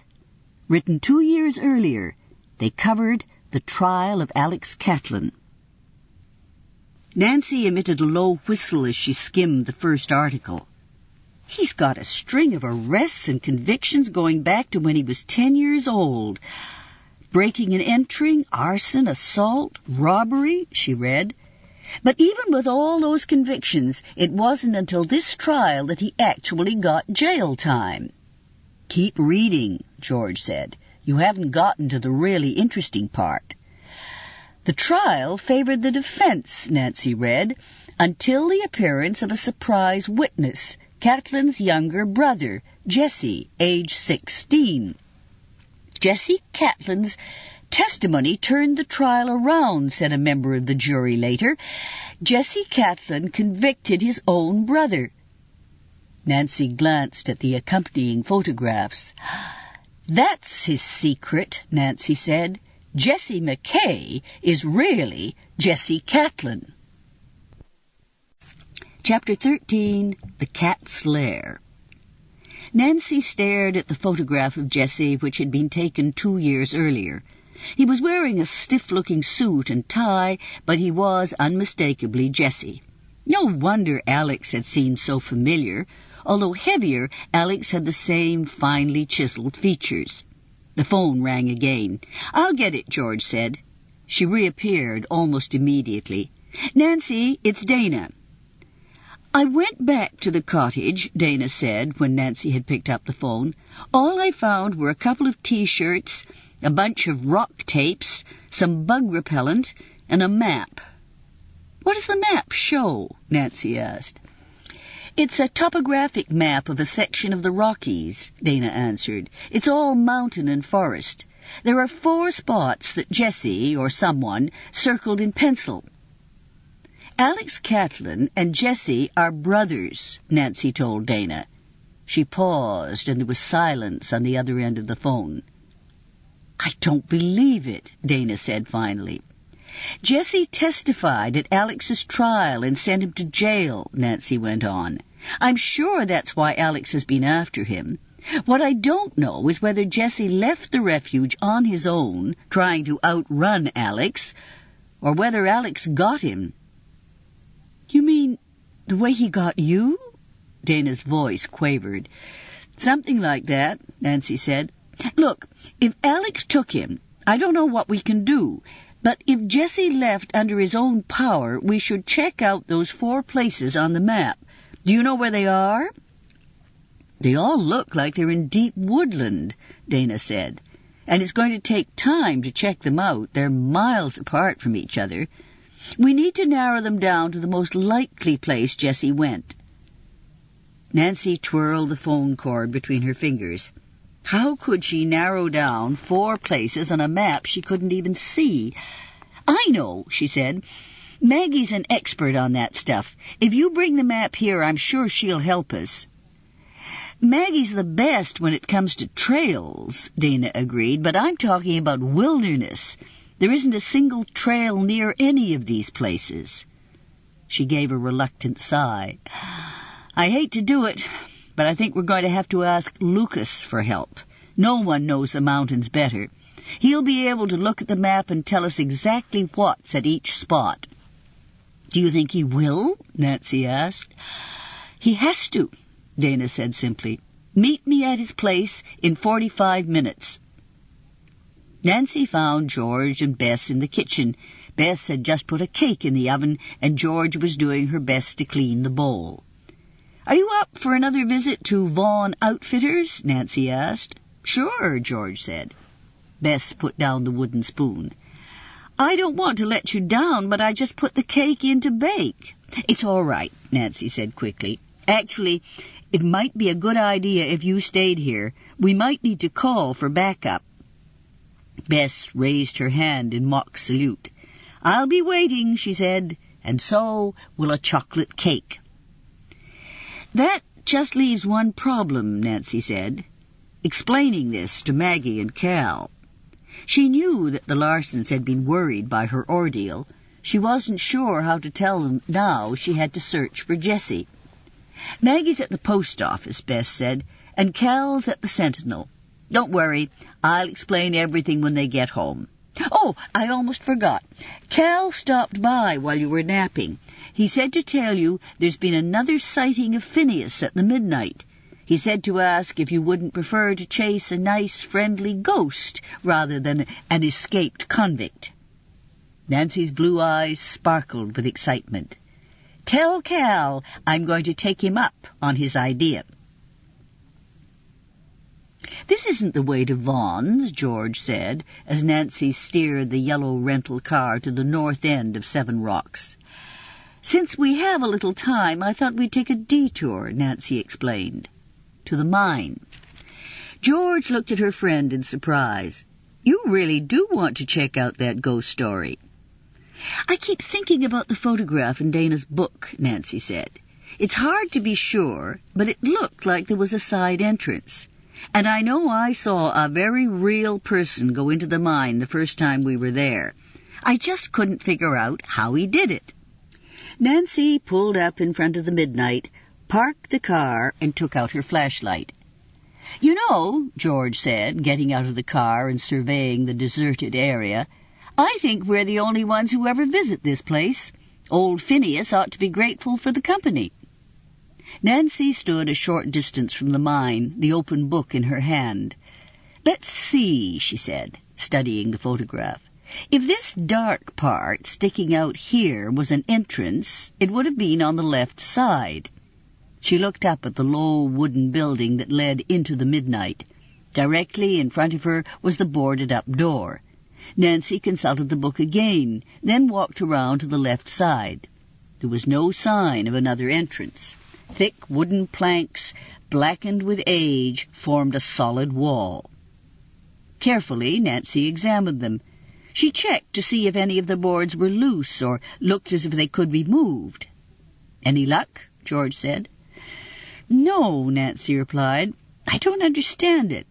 According to this, there was definitely something here besides blank wall. Maybe it was torn down, and the wall was put up later, George suggested. That's possible, Nancy admitted. She stared once again at the sepia print. Her pulse quickened. Or maybe the problem is a photograph. What do you mean? George asked. Most photographs are printed from negatives, Nancy explained, and it's easy to flip a negative, to print it the wrong way by mistake. If that's what happened in this book, then the second entrance was on the right side of the mine. Immediately, Nancy and George circled to the right side of the wooden building. At first, the wall looked identical to the other, old wooden planks splintered and buckled by years of mountain weather. Then Nancy noticed what she hadn't seen before. Two of the planks were so severely buckled that they pushed out a few inches from the ground. She knelt down and pulled on the first plank. It swung up and outward about 2 feet from the ground. George, Nancy said, do you think a man could crawl through this opening? I know I could. George glanced at her watch. Do we have time? Aren't we supposed to meet Dana in about 20 minutes? We'll just take a quick look, Nancy promised. George stared at the raised board, puzzled. Didn't you say you saw that man enter the mine? As in, walk through an open door? That's what it looked like, Nancy shrugged. I don't understand it either. You know, this place can't be too safe with all this rotten wood, George said. Nancy looked at her friend and smiled. Well, we have at least 2 good reasons for not crawling inside. And you want to do it anyway, George finished for her, returning the smile. Nancy nodded. Don't you think it's interesting that Phineas's ghost has been turning up ever since the cat came to Seven Rocks? George bit her lip. You think Alex Catlin's inside? If he is, he must be sitting there waiting for us. We haven't exactly been quiet. No, Nancy said. I think he'd let us know by now, if he were here. I'm going inside. George grinned and bowed, one hand sweeping toward the mine. After you. Holding her flashlight in front of her, Nancy crawled slowly into the dark space. The first thing she noticed was the years-old build-up of soot and dust. It went straight to the back of her throat. She wasn't more than a foot inside before she was coughing violently. Behind her, the board swung shut, and she heard George coughing too. "We should have brought bandanas," George gasped.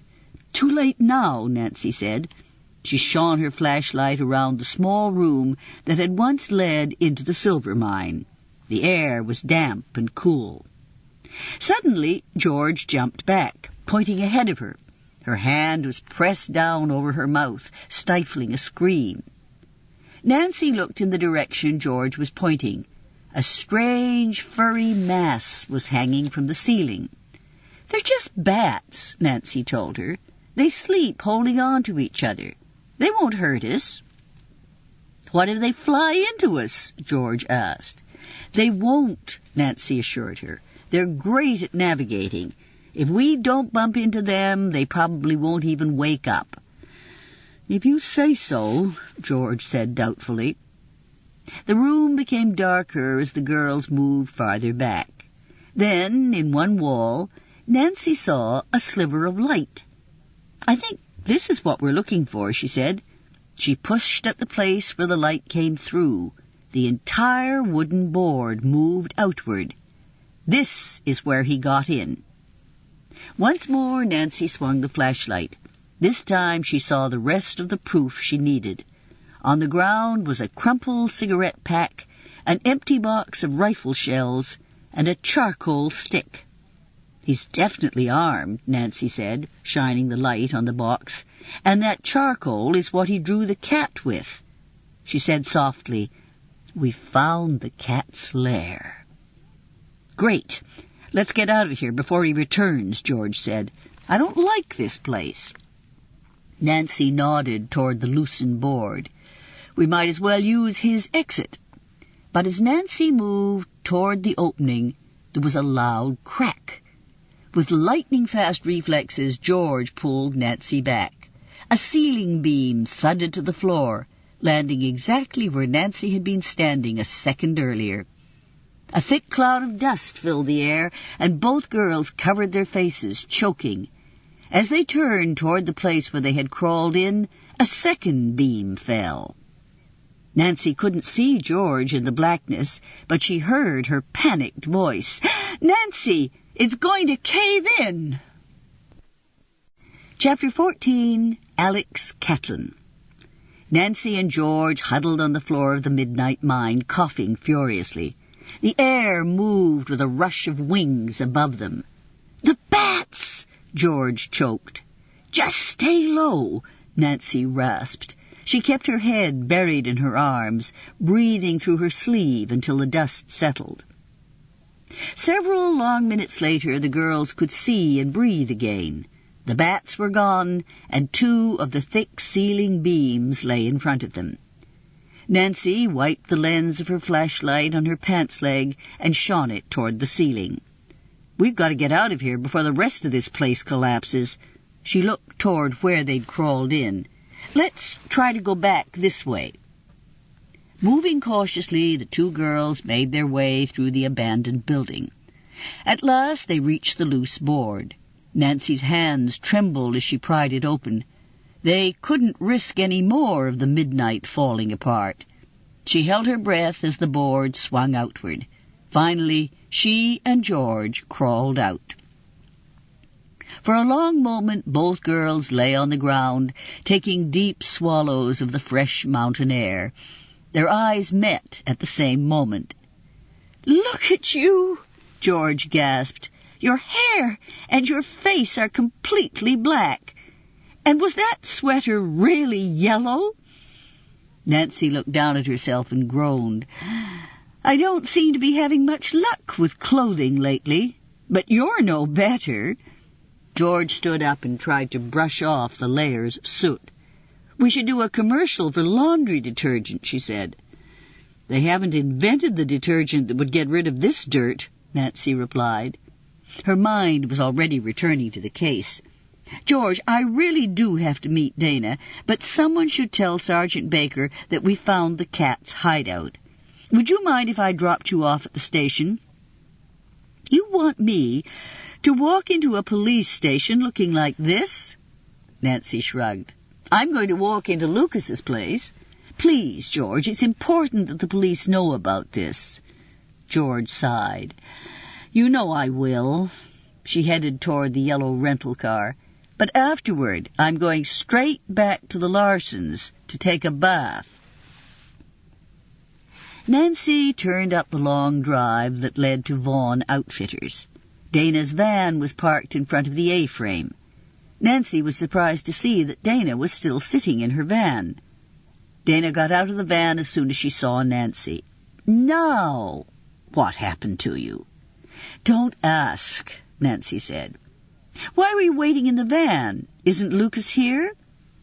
Oh, he's here all right. I thought if I went in on my own, we'd only start arguing again, so I decided to wait for you. Dana led the way into the office. Lucas was sitting behind his desk, entering figures into a ledger. He looked up and saw Dana first. Now what? He asked wearily. Are you here to tell me that you've had my hunting license revoked? Then his eyes fell on Nancy. What on earth? I'm fine, Nancy said. It's just soot. Lucas, Dana began, we came here because we need your help. Jessie is missing.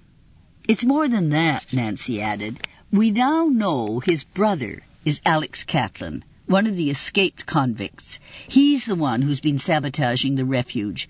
There's a good chance he's after Jessie. Dana handed the map to Lucas. I found this in the cottage. We think he may be in one of the places circled here. Can you tell us exactly where they are? Lucas took the map without argument. He looked at it quickly and pointed to the circled area closest to the bottom of the map. This is a cliff where bighorn sheep like to hang out. This one, his finger moved higher on the map, is a rock overhang where, if you're very lucky, you can spot a mountain lion or two. The third is a place where the red-tailed hawks like to nest. He looked impressed.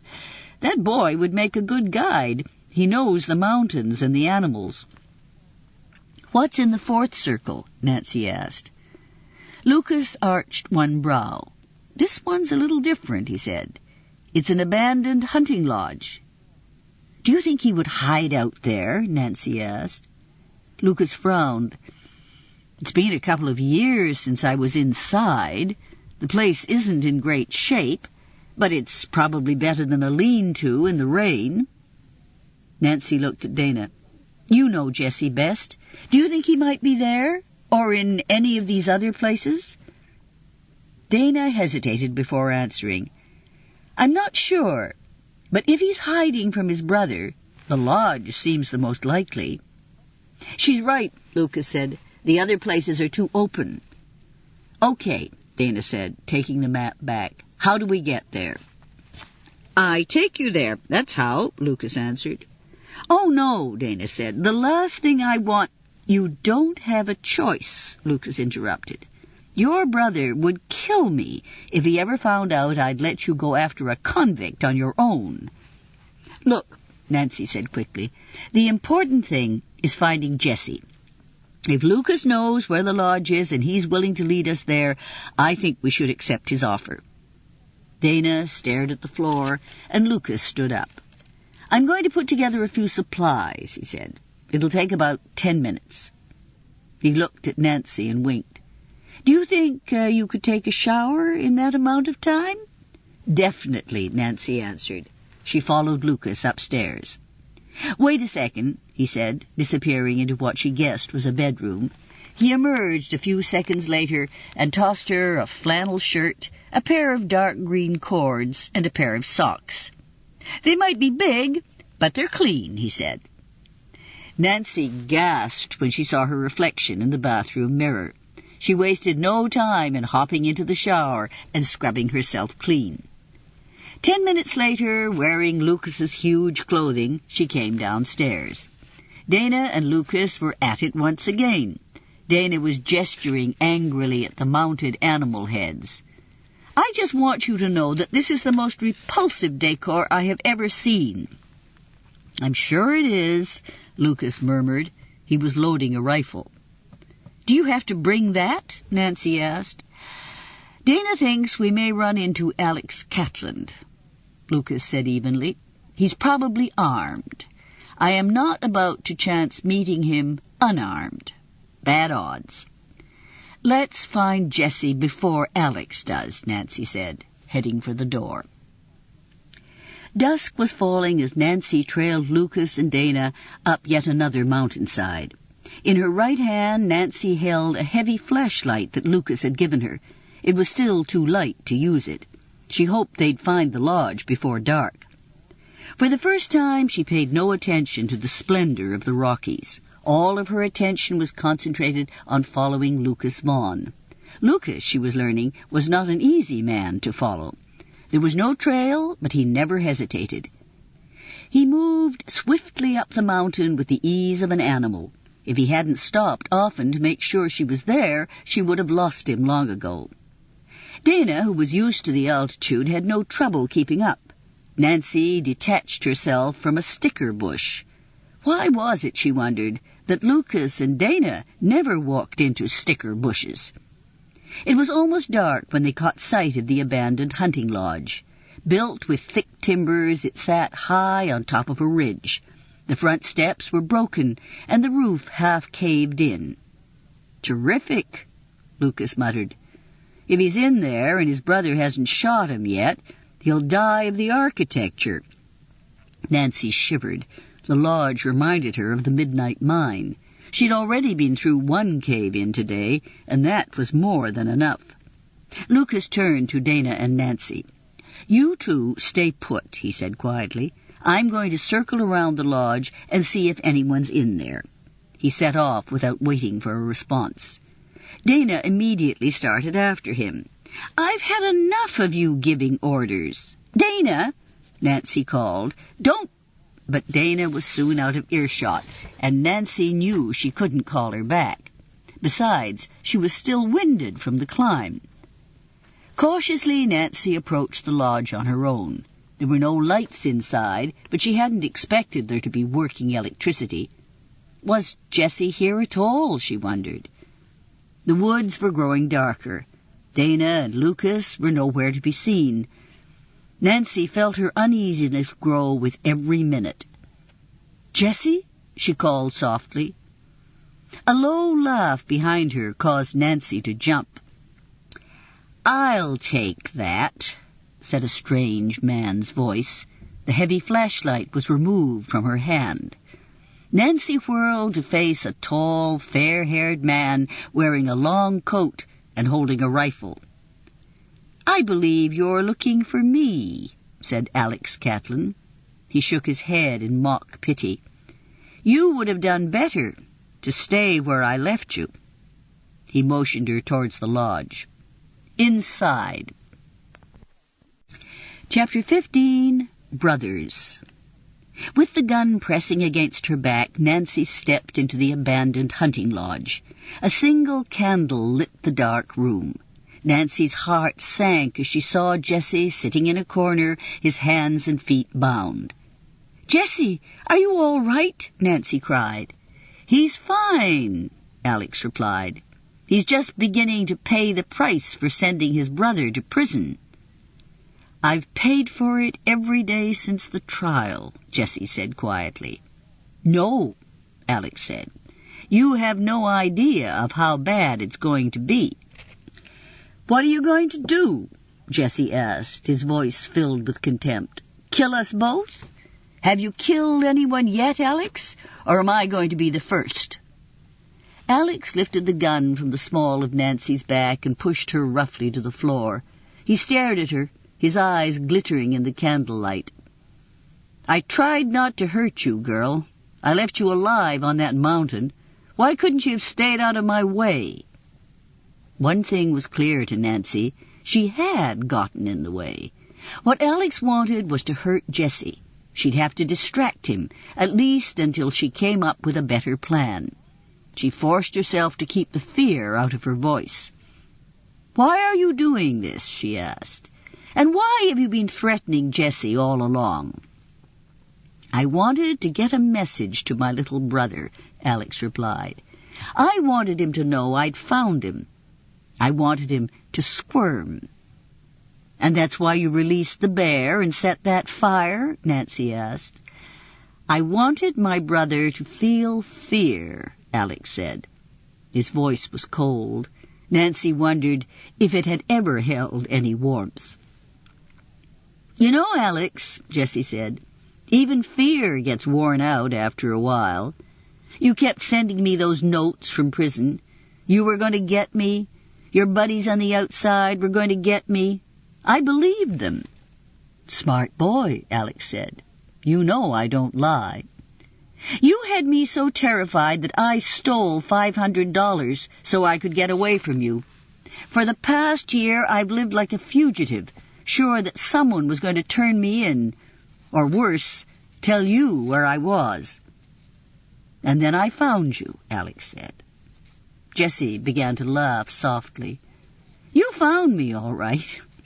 The weird thing was, by then, I didn't have any fear left. Do what you want, Alex. You won't scare me any more." "You," Alex said to Nancy, "sit by him. I'm out of rope, so I'm going to have to keep the gun on both of you." Slowly, Nancy stood up and walked over to Jesse. At a nod from Alex, she sat down beside him. Where were Dana and Lucas, she wondered. The only thing she could do was keep Alex talking. "What are you going to do with me? The police in Seven Rocks know where I am," she bluffed. "I left word before I came up here." At that moment, something struck the outside of the lodge. Alex looked up sharply. The object struck again. This time, Alex cursed. The one window in the lodge was on the opposite side of the long, empty room.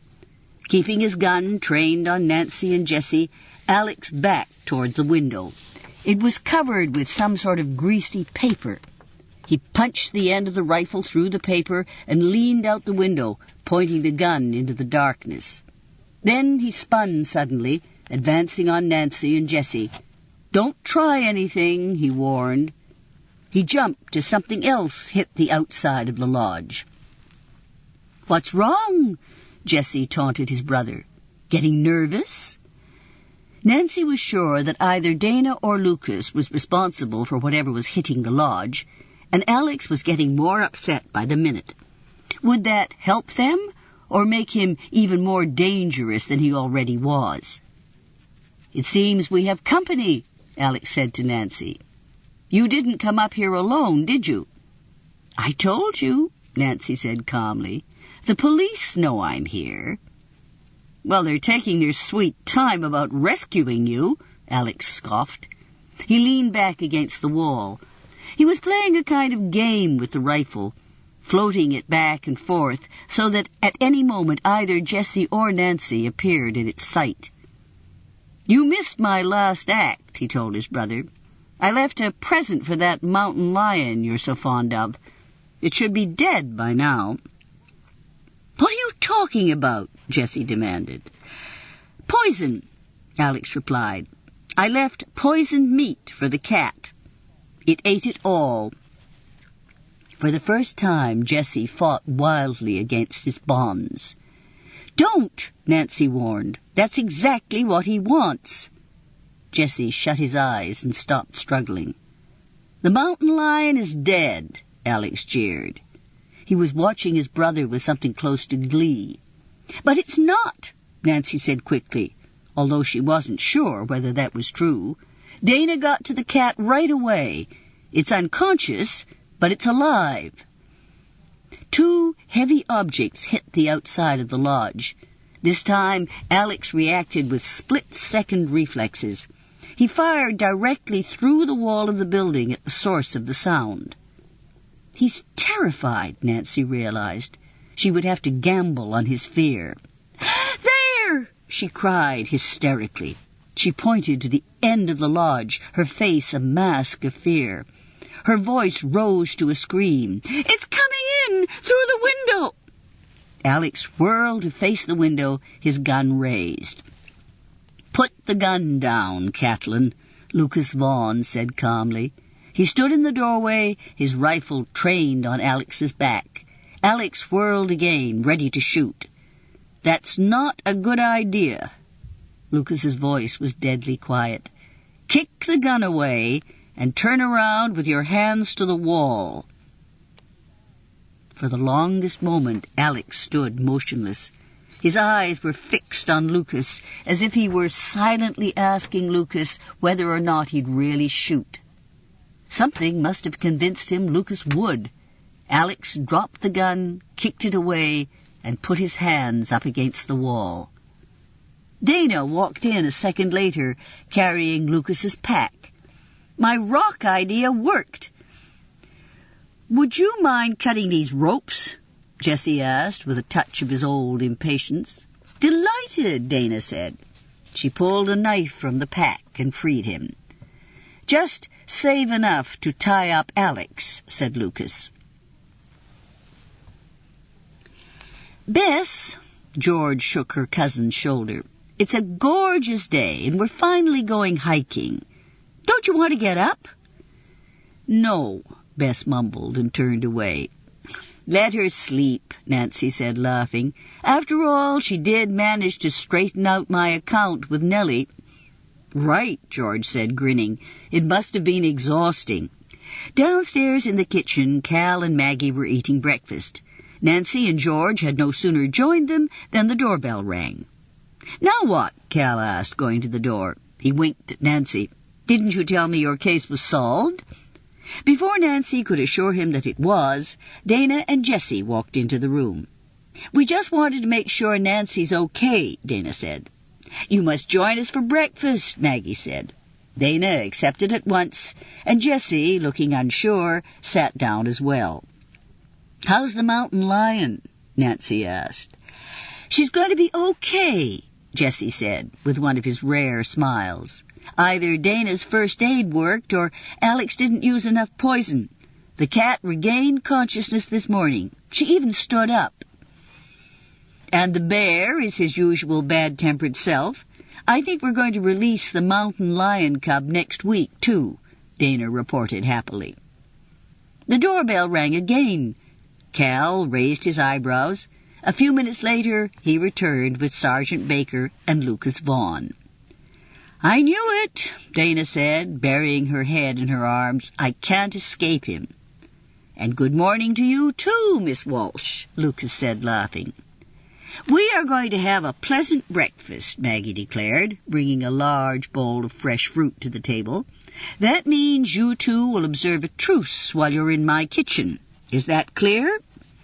Looking a bit sheepish, Dana and Lucas nodded and smiled at each other. "Maggie, you're amazing," said Sergeant Baker. "Even I can't keep the peace as well as you can."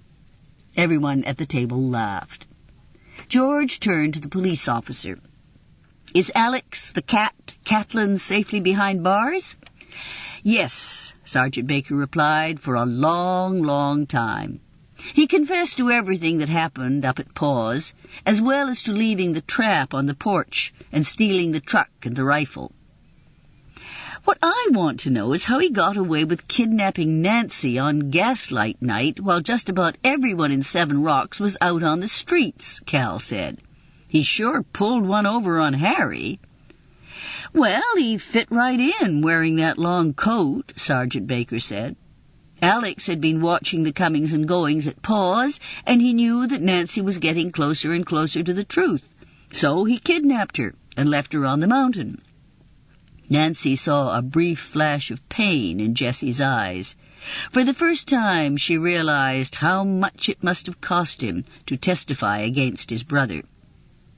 A sleepy-eyed Bess arrived at the table in a flowing pink silk robe. "What's going on?" she asked. "I heard you all from the 3rd floor." We're celebrating the recapture of Alex Catlin and the good health of the bear, the mountain lion, and the cub. Not to mention the temporary truce between Lucas and Dana, said Maggie. Not to mention laying to rest Phineas Josiah Armbruster's ghost, added Cal. Bess smiled and went to the refrigerator. Where did you get that robe? George asked her cousin. Nellie's, of course, said Bess, striking a pose. It's where I plan to do all my shopping. Everyone was in high spirits, and breakfast flew by quickly. Surprisingly, Jessie was the last to leave. Could I talk to you for a minute? He said to Nancy.